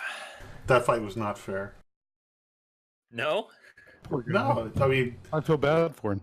No, not that. It's you can't use your axe. Okay, but this guy gets to use his storm giant sword. No, Zan's pulling spectral weapons out his butt. I almost died, okay? Yeah, okay. That's fair. That's a map. That's not a no map. That's no map. Do you guys, was there anything you wanted to do with that group before you guys head back to the library? No, just well, me personally, just give them the money and tell them it's from Thing 2 because it's her birthday today. Oh.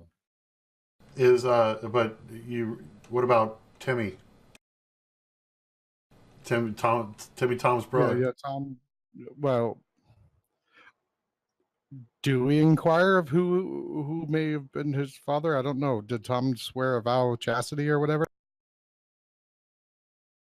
I'm thinking this might be Tom's little brother, Tim, or Timmy. I asked Tim if he balances animals on top of each other by stacking them vertically. No, but I've had some luck with bugs recently. Well, keep trying, kid. One day you'll get it. And I kind of rough up his hair, and I say for Revorhu and turn around and walk away. Or he gets attached. Yeah, I don't want to kill this poor kid. I look back at him and wink and walk away and make sure Chill's with me. Okay. Chill growled a little when he heard about the stacking animals. I mean, to be honest, if he memories. said yes, I was going to tell him never to do it to Chill. Do we can we read the parchment? Can our collective dumbness read the parchment? I want to try to That's what read I- the parchment. Yeah, I'm super good at reading. Make an intelligence check.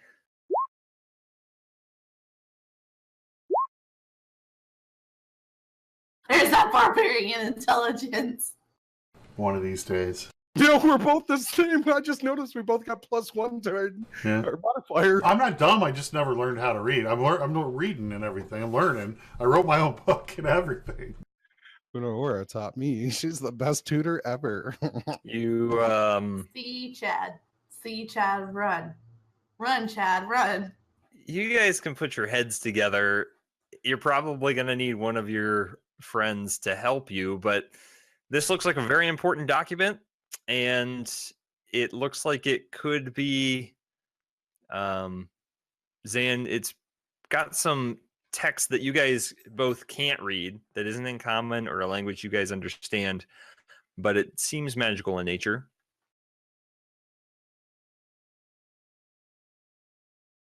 I say, let's take it to our friends. See how they fare. Can I do an Arcana check on it? You can certainly try.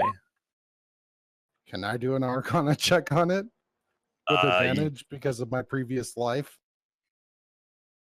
You can give it a shot. It's probably magical. Yay! But I get like real stern in the face, like instruct. Yeah, it's definitely magical, definitely. So where you guys head back to the library? Yes. Okay. I will follow Chad everywhere. Okay, so we're switching back to us. Well, the gentlemen are gonna head back into the library. You guys encounter Algernon, and he takes you to your friends. You ladies haven't really gotten maybe a couple hours into your reading and your study at this point. Can we do a meanwhile while Yeah, they if were- there's something you want to be doing while she's reading, yeah, go ahead. So I had the confrontation with that woman. So I go tell Zines about that. And the darkness all over something that starts with an R that's way up there. So, and my hands are busy, so I can't scroll.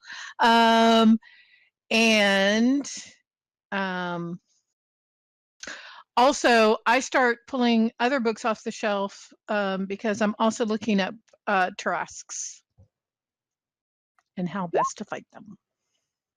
Yeah, that. I scrolled up for you since your hands are busy. Thank you. You inquire with Algernon, and he tells you there's a separate chamber for beasts and books about beasts. So he takes you just a few doors down to a much larger chamber, as there seems to be many books that have been written. But you have trouble finding any specific books on Tarasques. But you do find one that's labeled Myths, Legends, and Titans. Okay. So I you can grab start- that one, I bring it back to our little area, and that's what I'm reading until they come back. Okay. So you ladies have gotten probably, we'll say, with everything that it took travel time and such, you guys have probably been here about 3 hours and gotten a good 2.5 into reading when Zan, Falcon, Chill, and Chad kind of show up.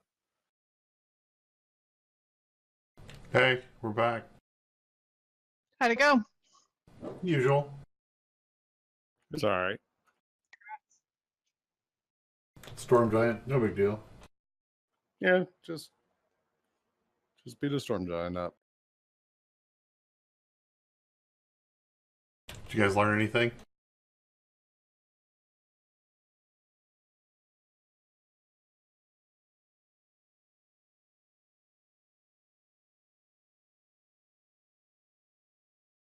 Apparently, she wants to show off her doll. I'm sorry, guys. Don't be. Very cute. Okay, so what would I have learned about Tarasques? In 2 to 3 hours, roll a Roll an intelligence check.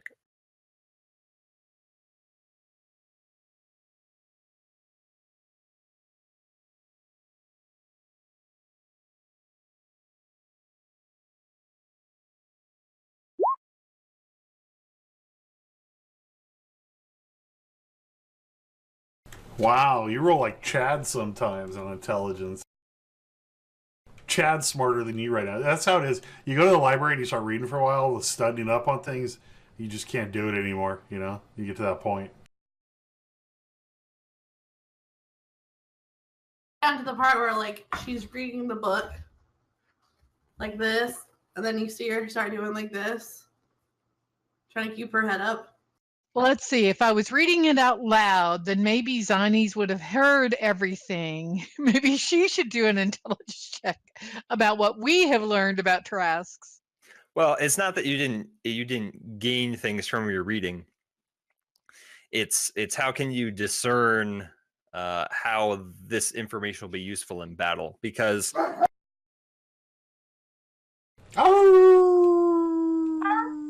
Puppy's helping us know how it would be useful in battle.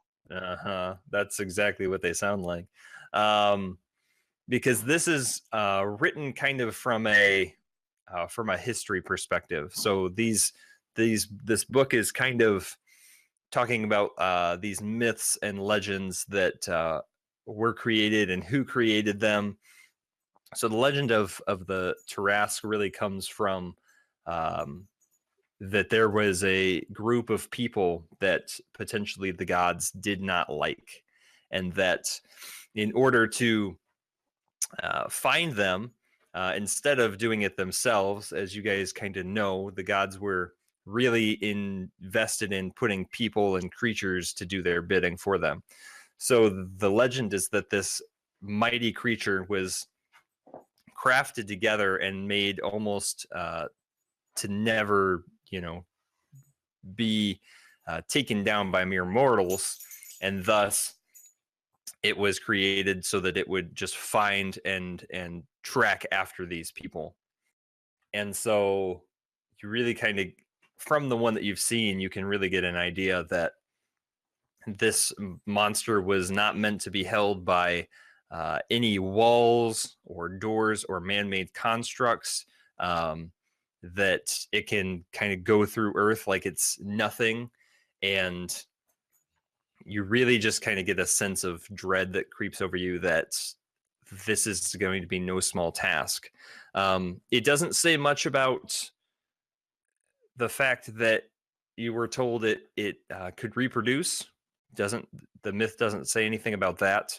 It says nothing. All you really gain is that after this said task was done, and potentially all of these beings were eaten by the Tarask, that it burrowed very, very far into the earth to sleep, and that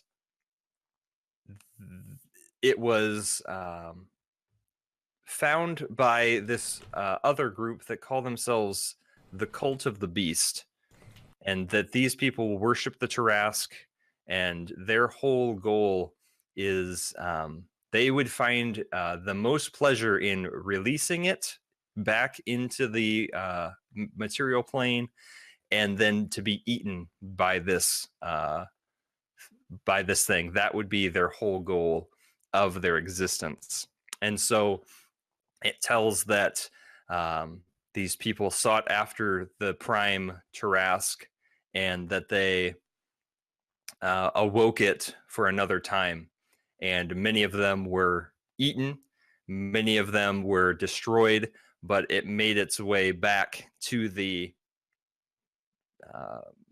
up to the material plane, where it ravaged and destroyed once again. And there was a set of individuals who go unnamed that were able to lock it over into the plane of beasts, and thus is where it has dwelled for centuries and centuries.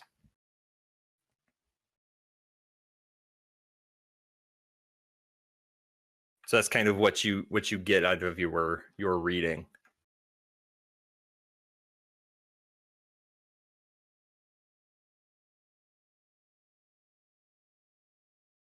Zinies, are there any specific planes that you would have been researching? Or are you just trying to get a general broad stroke view? Probably would have done the Plane of Beasts, the Underdark, and then after Enna told me about her encounter with that woman, I would have looked into the Feywild as well. Okay, the Underdark is not its own plane. That was part of that. The Underdark is part of the material plane. It is just subterranean. How did it get its name? How do we get its name? How did it get its name? Is it because it's under us and it's dark? It does seem that simple, doesn't it? That doesn't It seem does. plausible at all. It's like something that Chad would name. It's under us and it's dark. Yeah, but let's call it the Underdark. It was first found by the two explorers, Philip Under and David Dark. Great guys. I love those guys. As far as the Plane of Beasts, now that you've been there, you get a really good sense that this is where all creatures probably come from.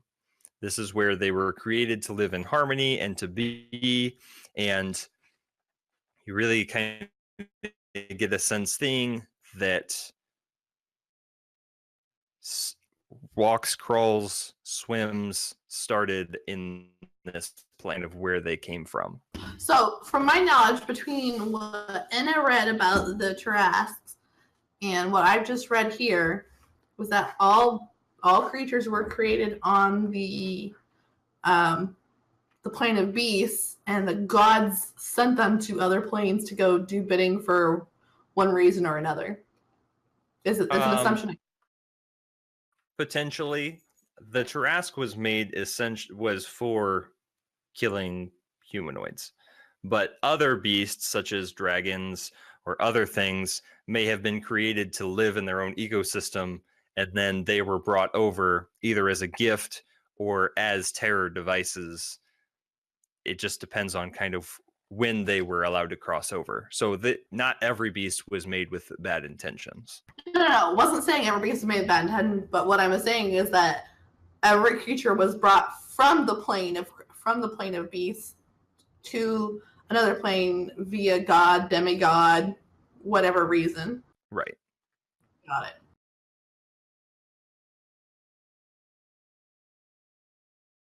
And so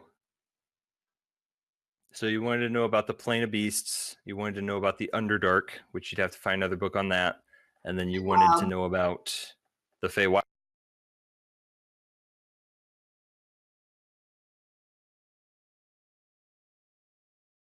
The Feywild is known as the Plane of Fairy.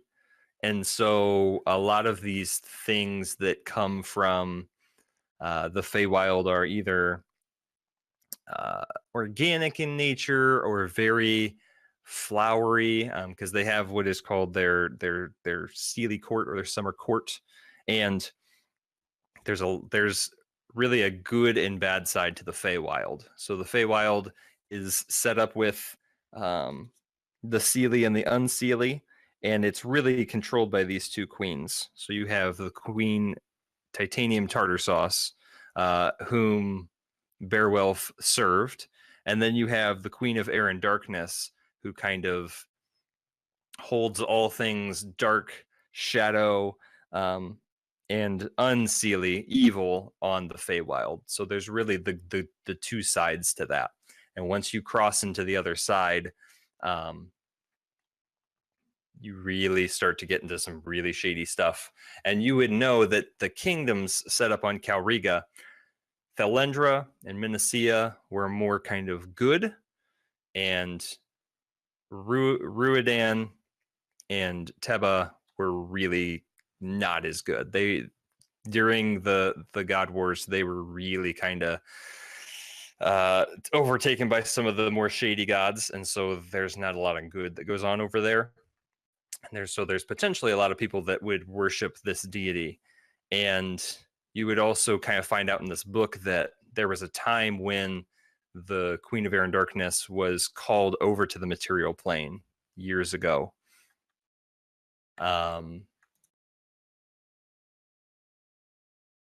Was there, in our history, was there any negative aspects of titanium tartar sauce? The Feywild kind of exists on their own, and they don't do a lot with the material plane. So as far as you would know, no, there hasn't really been a lot of coexisting or a lot of crossover between the two. They kind of have influence on those from beyond, as you kind of experience with Beowulf. Because I'm thinking maybe we need to get in touch with her about what the other one is doing.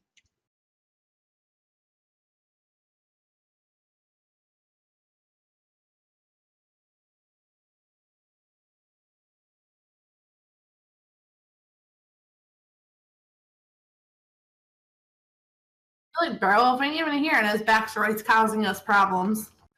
I'm gonna kill him. I'm gonna kill him. He stole my beholder. Maybe we could have him do a guest appearance. So I can kill him? Cool. So, as some of you would read that going to the Feywild for a good amount of time can cause memory loss, and it does have the potential to kind of warp time depending on how long you stay there. But it kind of runs in a parallel universe to yours.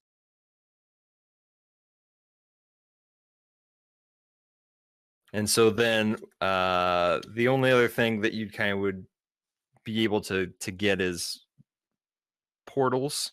And portals can be random or naturally occurring.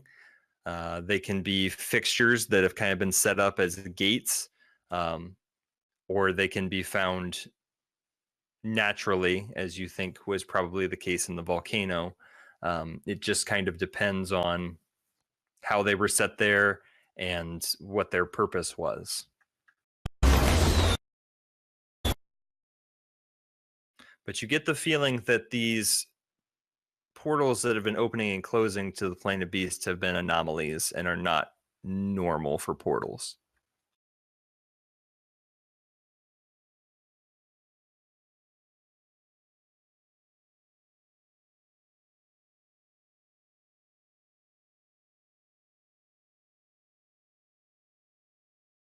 I'm gonna start like rubbing her under eye and stuff, trying to like stay focused. I'm guessing this is about the time the boys start walking in. Yeah. Wow, you guys look like you've been reading a lot. Can you read this one more thing for us?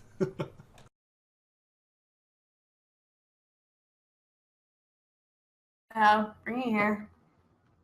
Thanks. Try to read it, Boom. Okay. There's kind of two parts. There's an arcane part near the bottom, and at the top, it's not difficult to read, but they just couldn't quite figure it out. So it kind of reads, greetings. Baron von Studenvel has found interest in your ability to fight well at the pits. And if you would like to seek further investigation on how he can aid you in your quests with various magical items for a price, please inquire at Castle von Studenvel. This seems like a scam.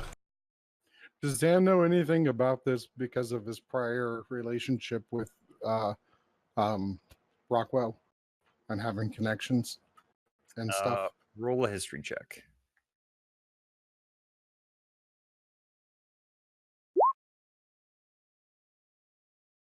There are various lords and barons in Rockfin, but as far as von Studenvel, it doesn't really ring a bell.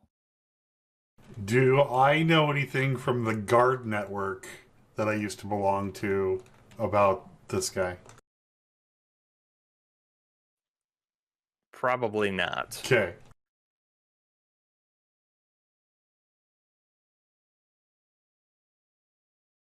So we win the prize, and our prize is he'll give us magic junk if we buy it from him. This is just a scam. It's like some store owner just put up the prize that's not really a prize. What if it's cheaper than what you sell it for and you just take it back to the shop and sell it for more?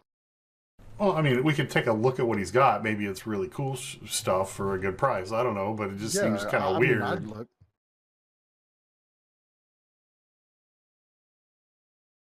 And I mean, we are going to face the unstoppable killing god monster, so maybe we do need a little bit of help there.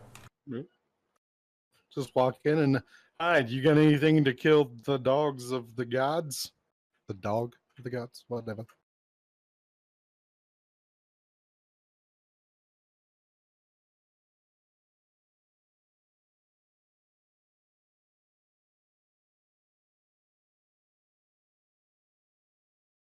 I roll it back up and I hand it back to Chad. Okay. Or Zan, whichever one handed it to me. Zan has it. And I go like this, like I'm about to hand it to Chad, and then I just whoop right over and hand it to Zan. Ah, you got me. Ah.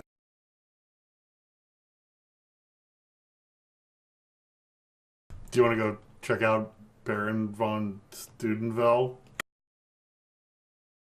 Student evil? Stupid evil?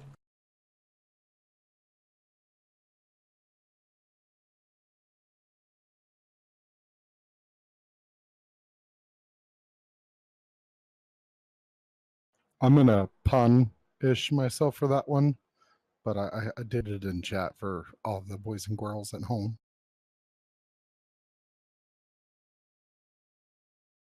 You guys done research in here? Yeah, me said we could take a couple of these books with us too, so we can take this research to go. Excellent. I'll be reading them tonight. Sure. Yeah, act like I'm going to read them tonight, but I'm not going to read them what tonight. you sort of won that you have to buy. Yeah, let's go check out our prize that we can purchase. Okay, so you guys head out of the library. As you do, Algernon, I hope you had a fantastic time in our library. Thank you for coming by. If you ever need to access our more private collection of works and tomes, make sure to see me, and I'll make sure you have access right away. More private, huh? Yes. First of all, I let him know about the woman and stuff so that in case there is any more information that would be helpful, if you could keep an ear out. I can always do my best. There are some weird types that do come in. Can't really do much about them unless they start to cause trouble. What race is this guy? What race is he? Elven. What? Yeah, he's Elven. Oh. He's Elven. I mentioned to him that if he needs any boots, he should get Pegasus boots, the finest boots in all the land. I will keep that in mind. I don't wear my boots out very often, as I'm just standing most of the day. If you're Thank standing you. most of the day, you should get Pegasus boots because you'll feel like you're walking on a cloud. I will keep it in mind. But since we're on our way out, if there are any books in the private collection that you think, that what we were researching today, if you think there's anything, any information that could help us in what we're doing, please, send us some type of message.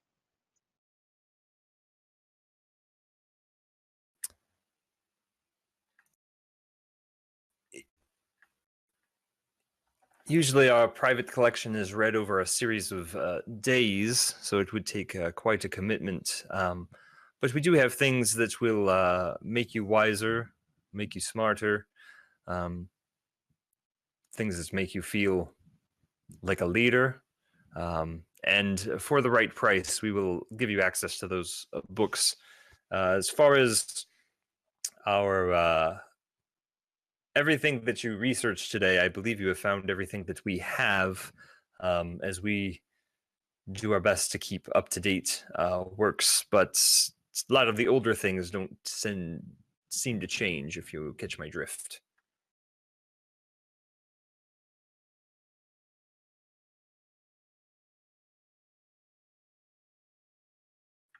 But I'll keep it in mind. So happy trails.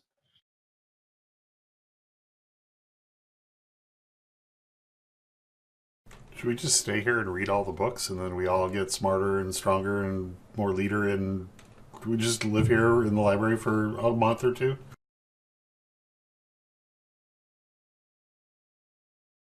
Max out all our stats and then move on.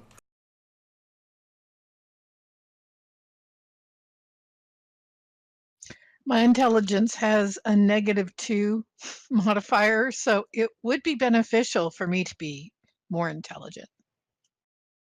So you were staying here reading while I went to fight, and my intelligence modifier is higher than yours. That's funny.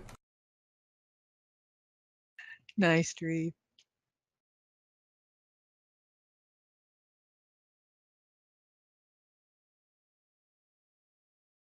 You should put that in the main Discord channel Yeah.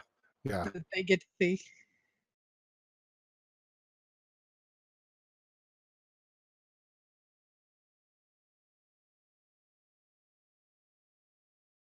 So what would you guys like to do? Would you like to read the expensive books, or would you like to go find the Baron? What would you like to do now? And chances are, like, it's a book, so more than one of us could read it. Anybody else want? So it was, you have stuff to improve intelligence. What else? Yes. So I have a few tomes. I have the Tome of Clear Thought that will contain memory and logic exercises. If you spend 48 hours over roughly 6 days or less, you can increase your intelligence. However, it is only one person per book, because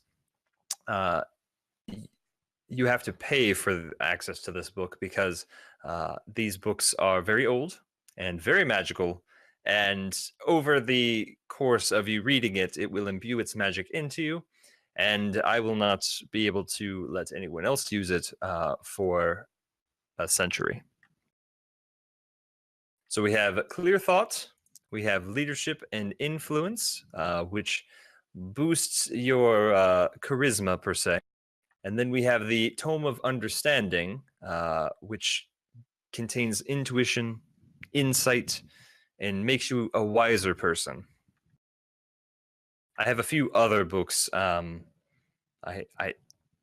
not allowed to really tell anyone this one, but I do have one that I hear you can look into the future if you read this book. But I've not tried it myself, so I can't tell you if it works.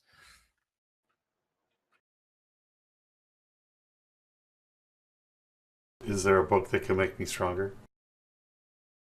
A book to make you stronger. Physically, I don't think so. But I could see if we have anything to boost your battle tactics. But you seem pretty keen on what you have. Okay. So I don't know that we want to spend a week. I believe you have to spend 48 hours over 6 days or less. So if you wanted to just read and read and read and read as quick as you could get the book done in 48 hours, then you would be finished. Should we? I want the smart book. I want battle tactics book. I mean, if they're divvying out books, I'll take the charismatic book. So there's only one intelligence one, though, right? Yes, I have one that would increase intelligence, one that would increase wisdom, one would increase your charisma, and then I'll find something in battle tactics for the dwarf. Is it just like to placate me and it's not actually going to do anything? It's just like it just shows Who guys knows? with swords fighting each other? Roll an insight check. All right. Well, my dear friend, if you need the intelligence tome, go right ahead. I've had a life and a half of being this stupid. I can continue on my journey. Well, and I do spells, so my spell save DC would be impacted by higher wisdom, right? Is that your cast? Are you based off wisdom? What's your spell casting? I know mine is. I don't know about her. Can they read it at the same time? It is. No, because the intelligence one he said can't be read again for a century or something. I think all the tomes are that way. All of them work that way. Okay. So yeah, my spell save DC is based on wisdom, or my spell. So you need a wise book. I would need a smart book. So that works out. Is this guy bullshitting? Do I think he's on the level? You were not sure if it will increase your strength, but you do think there is something positive to gain from the book that he'll get you. Okay. You guys want to have a reading party? We're going to read. Okay. At what pace do you guys want to read? You have 48 hours of reading to do. I want to read for 48 hours, 49 hours, actually. No, I'll, whatever. So, I probably spend about 8 hours a day reading. which is Okay. going to be challenging, just that, but That's 6 days. That'll put you at 6 days. If we read 16 hours a day, we could do it in 3. And you'll have to spend the rest of your time sleeping. Just to make sure you don't gain exhaustion. all right, let's do that. Okay. Before you start, we do have the reading chambers that I can get situated for you to make sure that you're comfortable. Now there is the small, yes. I need my tutor's help for this. Can you get my tutor here? You need someone to help you read the book. Oh, trust me, she'll be a lot of help, and I need her.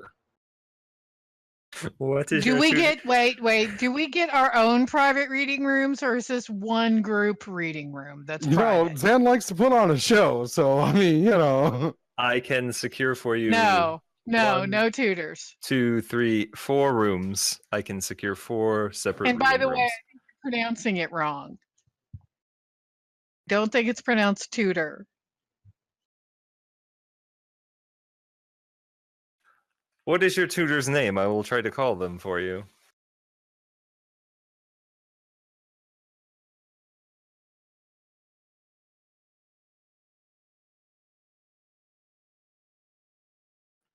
Una or Galandria. Galantera. Yeah, I think my notes. So old. Is she related to Wonder Woman? I don't know. She is a wonderful woman, though. That's what my And- note says. How would you like me to contact this woman? Message. I'm sure you have some kind of fizzbit wing bang that will do it. You know, a speller can. Yeah, something. Can we call you Tim? Tim the Enchanter. My name is Algernon. Yeah, but that doesn't really work with that. Can we like shorten it a little bit? What about L? You can call me Al. Nye, the library guy. I was going for do do do do. You can call me Flanagan. All right. If you can describe her, I can find someone who can send her a can call her for you. Do I have to publicly describe her, or can we assume that I give you a helpful description? We can assume you give a helpful description. Because I was really wanting to troll you, but you know. Well, then she wouldn't show up. I know. That's why I wanted to be helpful, because I get something out of this. Yes, I will put you in touch. I'll get everyone else reading, and we can put you in touch with her. Make sure you choose your words carefully there, just saying. Yeah. I was. Now there is the small discussion of price. You all look like you could pay. Our private collection is somewhat much sought after, and so we have to keep the price to have access to these books quite high. How much would you be willing to pay to have this access to this magical book? How much are you willing to pay if you need our help guarding your town, since we're the guardians? Just putting it out there, just asking a question. It is not for me to decide when to pay guardians to guard cities. So if there's people that attack your library and are in here forcing swords at you, you're just going to go, oh, these swords are not my business, and wander off into another section? I see what you're trying to do. I'm just telling you that I can't just give you access to our private collection. Zan walks up and puts an arm around Al. Be like, Al, let's talk here. Okay. I know something about business. And, you know, I explained to him that I'm of the Pegasus line and we have the finest boots in all the land. Again, hashtag not a sponsor. And then tell him that we're going to pay him an exposure since we are such great, wonderful guardians of Philandria and, you know, kill dragons and everybody knows us in the land. Then, you know, when they're like, oh, how did you get smarter? I can stop mid-battle, look at them and say, well, there's Al over in Rockfin, and my golly, gee Wally, he has like the best library ever. And see the kind of exposure, you can't get marketing like that nowadays. Think about how much money you're going to save on marketing. We're going to get you increased revenue and foot traffic, and it's going to be great. We are a public service, not a bookstore. I appreciate the thought. This is simply a service fee so that I can keep the private collection as private as it already is. So what is the fee? Service is public, but this is the private collection. Okay. Yes. You understand. Typically, it is 20,000 gold pieces to have access to one of these books, and that includes the reading nook and everything. But because I just like you all so much, I am willing to drop it to 18,000 per book.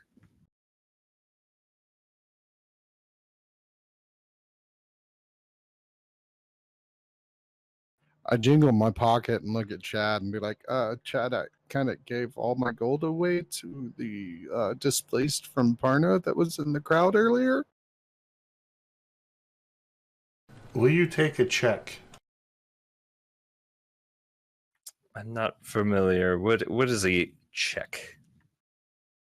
Your bank talks to my bank, and the funds come separate from me having it in my pocket. That's basically a promissory note. Oh, a promissory note. Yes. typically the answer is no, but I'm sure that we can, in the time that you will be here reading, I'm sure that I can sort out if your funds are truly there. I'm sorry, but exposure is not something that we are quite looking for. We do need ways to keep this open. So I will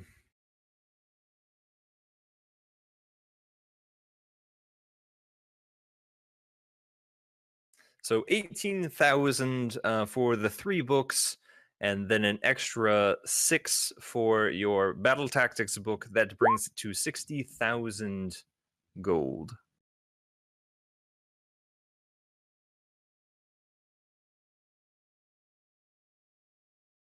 I pushed That's back. kind of steep. I pushed my book back, saying I don't need it that bad.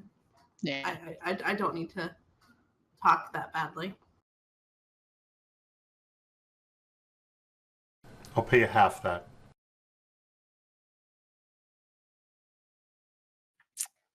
It's for the greater good of the lands. You know who we are. Roll a persuasion check. If this doesn't go well, I'm going to yell at him and then try to intimidate him. I say, listen to me. You'll take 30,000 gold instead of 60,000 gold, or else. Hey, Dream. Do you have a spell that can give him bonus on his check? I can, maybe.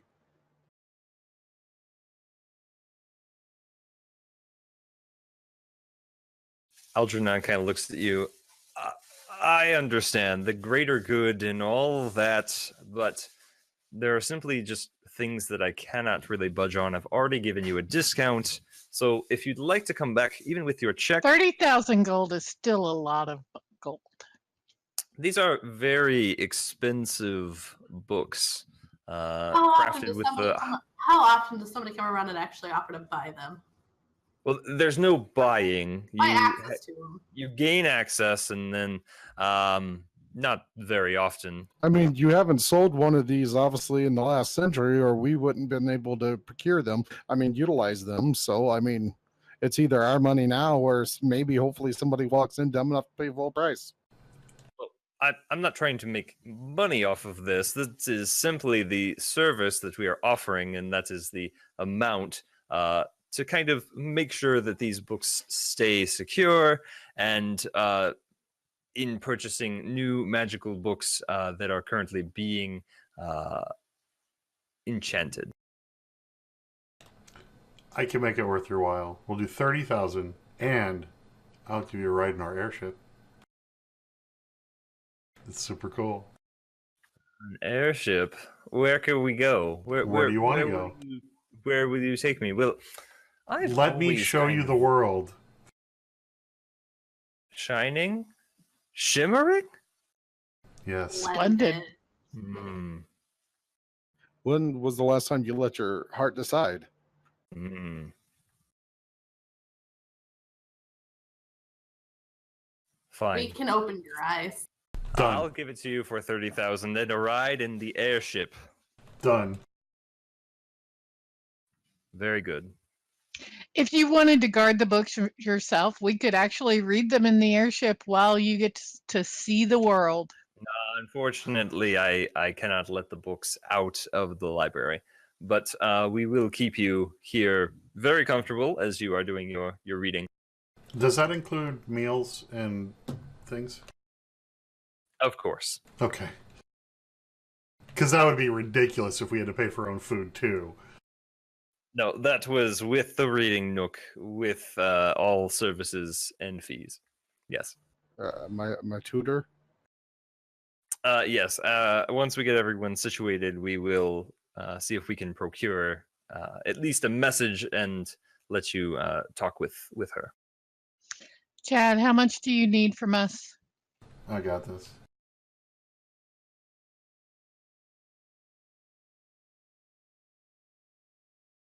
I just need my personal bank manager to deduct that from my bank account.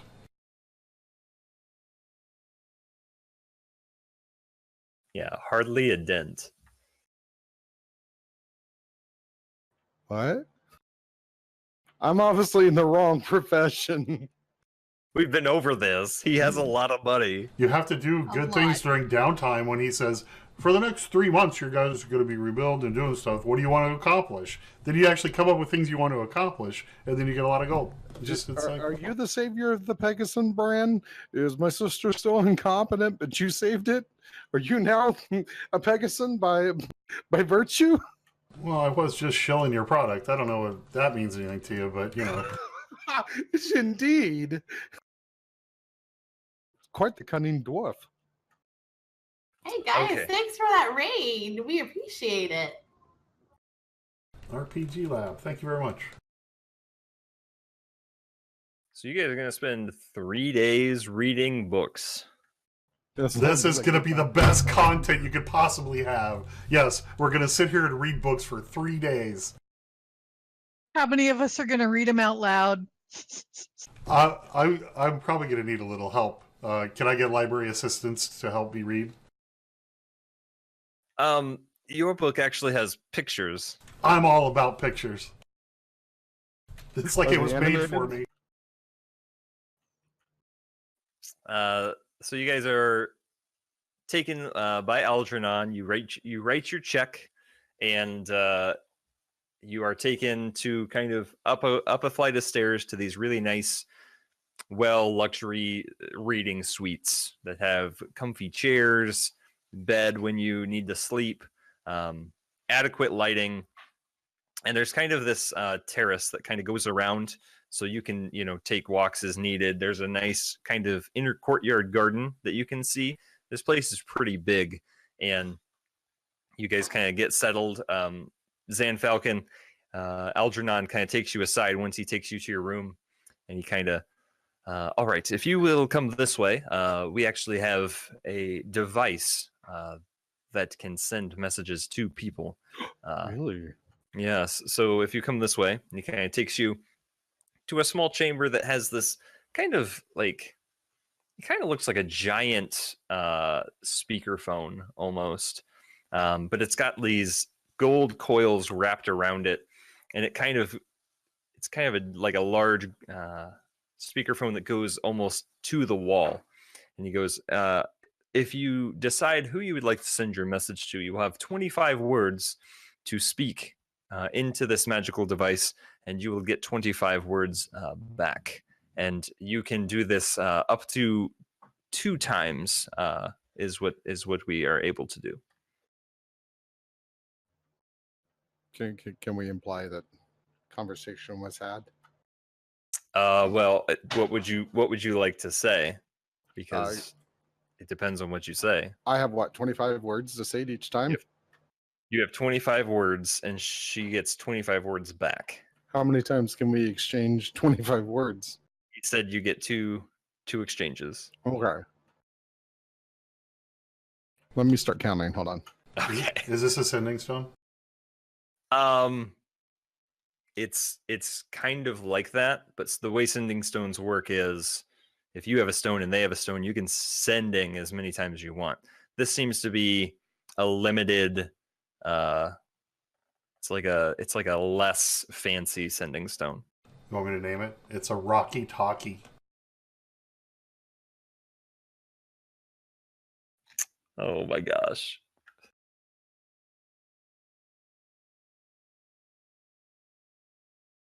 A Rocky Talkie. Ooh, how do you like that one? So basically, within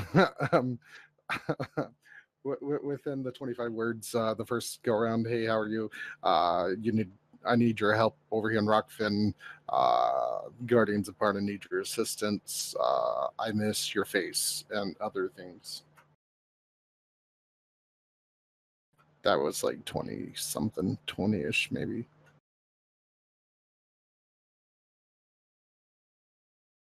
Boom is like typing it out to count it. Yes, I am. Yeah, I counted it on my fingers. He cuts off on the last word, so he says, "I miss your."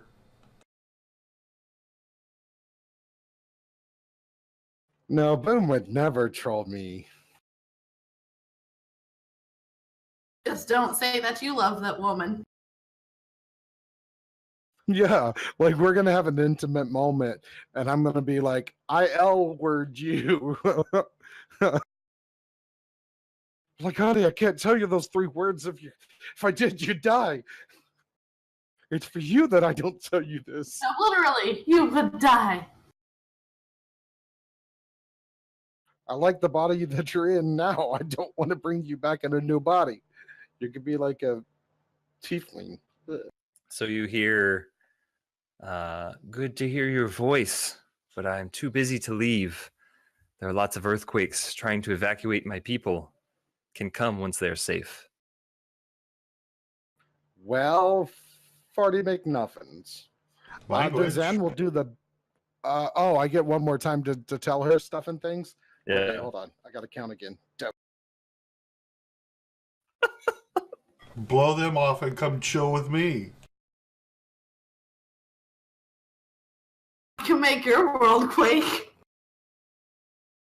Oh God. Good. You know what? Yeah.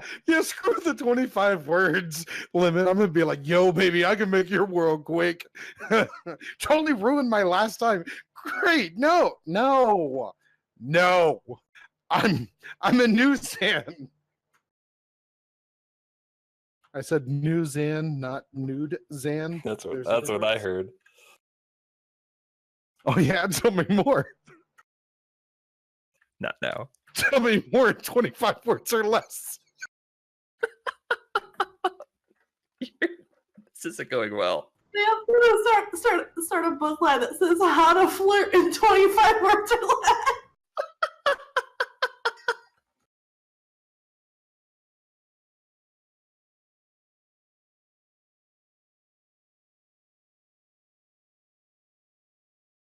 Wade's laughing so hard. My tummy hurts because I've been laughing so hard. I think we need to make Valentine cards. Valentine's Day. Even the puppy's getting involved, laughing. Yeah, we'll say that Zan used, respect in his reply to Nora and ask her if she needs any assistance from us.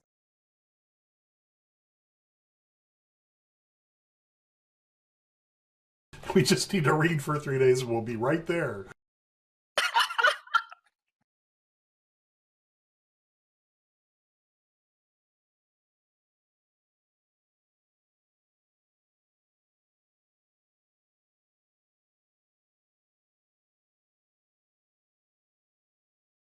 Yeah, I'd say that she doesn't. Yeah, it's not. We're gonna come immediately. We'll be delayed slightly. Well, she doesn't know about the airship yet, so she might think we're on foot. So, Or she might think that we're taking a sending stone or a teleportation Portal, circle yeah. like last time. I'm sure she's used to the quick Zan and not the. Never mind. Can everybody still breathe?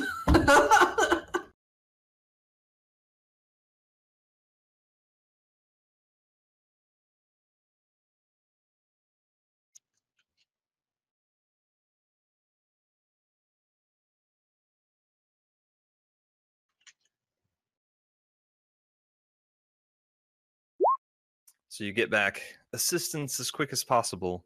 I miss you. The sunsets have been less without you. Come as soon as you can. I love you. ooh. Well, I can't reply back to her. Shucky darn, off to read my book.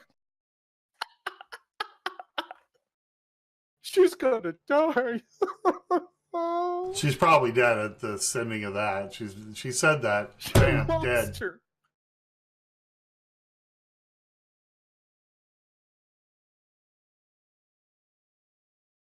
So you guys are taken to your reading nooks.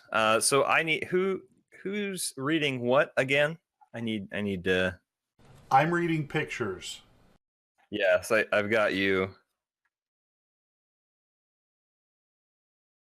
Enna the wise, Zan the intelligent, Zines the charismatic. That sounds like our new names and titles. I'm Zan the Intelligence. I'm Chad the Picture Book. Enna the Wise. Thunder Kitty the Charismatic. I like turtles. I like turtles.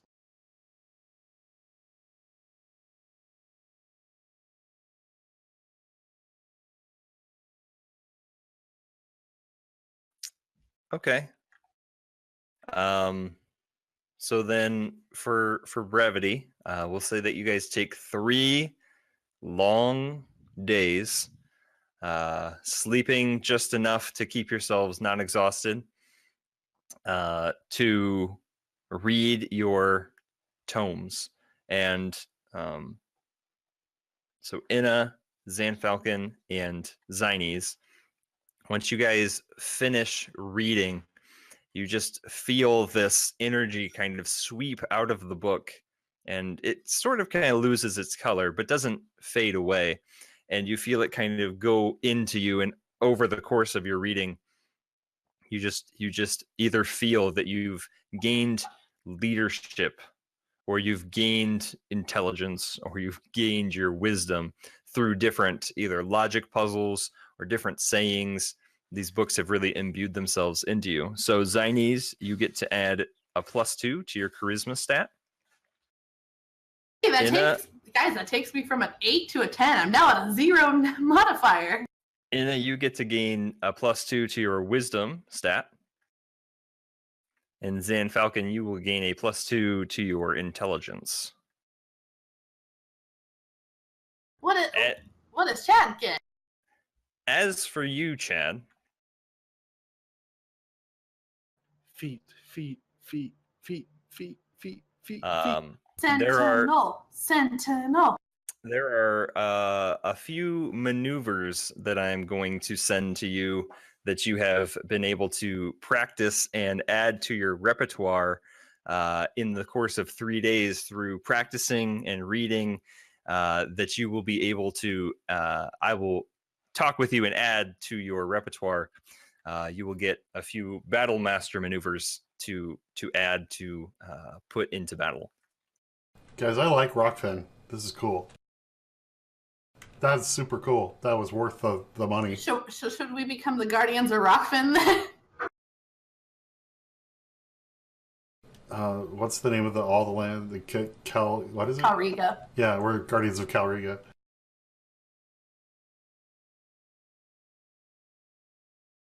Maybe that's what Zines will do, since she's working on her leadership and charismatic stuff.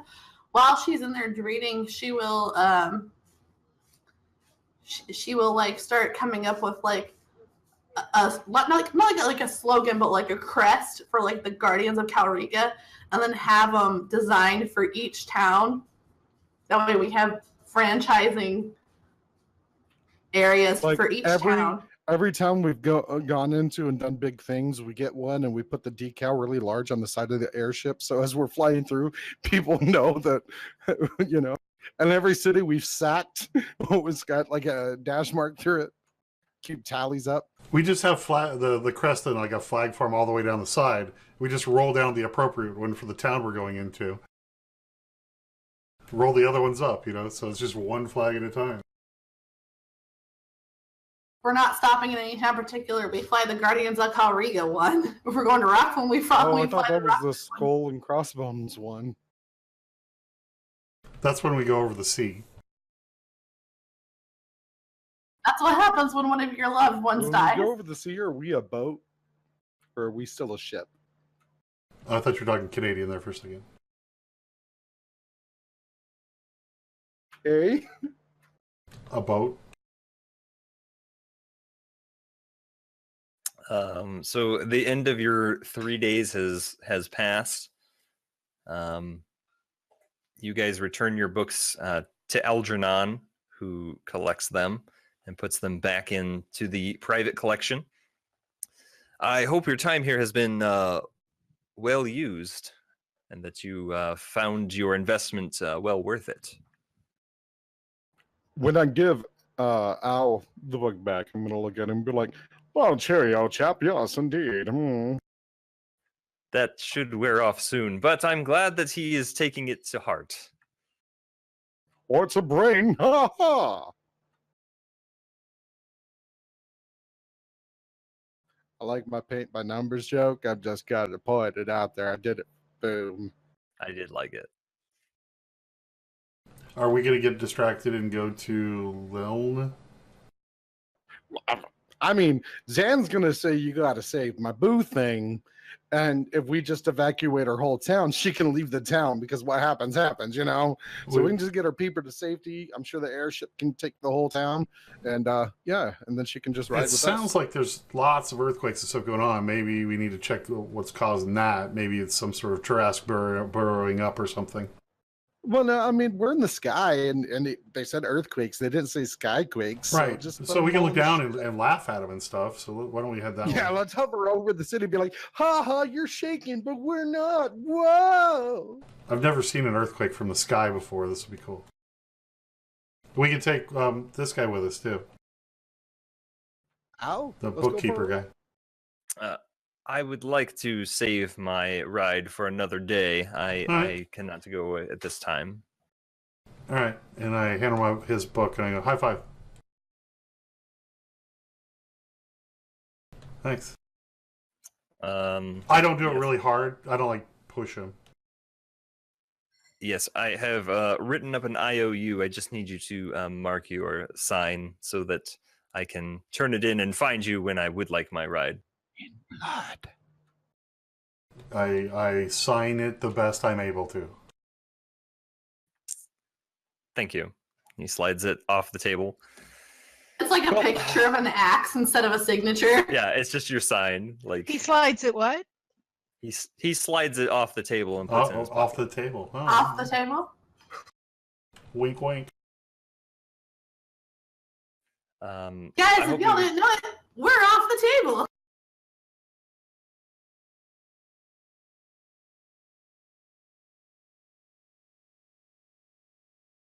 I hope you have found what you are looking for.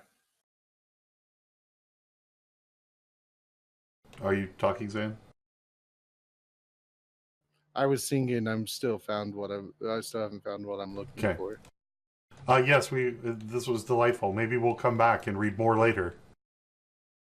You are always welcome. Always welcome.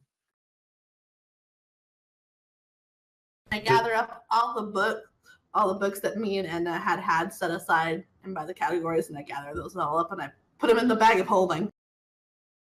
I watch where this guy returns the books to in case I didn't see it before, so I could get a feel for where these books are during, times when people aren't reading them. Well, he bids you adieu and stays at his counter. Did I see where he got them from? No, they were brought to you. All right. That was for no reason. I mean, it's not like I was going to come back and get them all and take them all home with me or anything like that. Mm-hmm. Mm-hmm. That's not what Chad would do, to be honest with you. He would not do that. Okay, so are we heading over to see what's happening with Una Ora? Yep. I think we're going to sail over to Liln. Is that the right word? Liln? Yeah. Yep. Okay. Okay. How are the guys on the... I check in and see if they need any supplies or anything on the boat ship. Yeah, so you guys exit town and you make your way up the ladder. They come to pick you up, and they seem to be fine. They've kind of been waiting, but they are used to kind of doing that. So they've Jazargo would kind of tell you the same thing that Kuji told you, which is they're fine for now, but if you guys continue to need to make little trips, they are going to need to like stock up. Okay.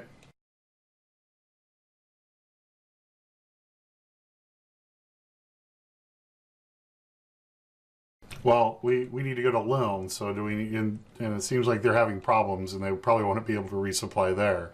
Should we resupply now, Captain? We could go now. We could go now, and depending on where you need to go after, we should be all right. Okay. It's if you wanted to take a more than 1 week's journey from Liln that we're going to have issues. I stand behind the captain and I say, set course for Liln, maximum speed, engage. Make it so. You've got it. And with that, you guys start to sail off in the direction of Liln, east, to find what could be going on with the seismic disturbances and the reason that the people are evacuating. And we will stop as you guys are fading into the sunrise. So as far as I know, we will be back next week with the continuation of this story. Stay tuned, though, because Mr. X, wherever he is working on his campaign, and he will, once he is ready, we will jump into that, and then we'll figure out how the schedule is going to work so you guys can be here for Guardians and Death Destruction and everyone getting their guts spilled out. Hashtag soon TM. So we'll keep you guys updated on that. But thank you for hanging out for Guardians. We'll be back next week. And thanks for hanging out. See you soon.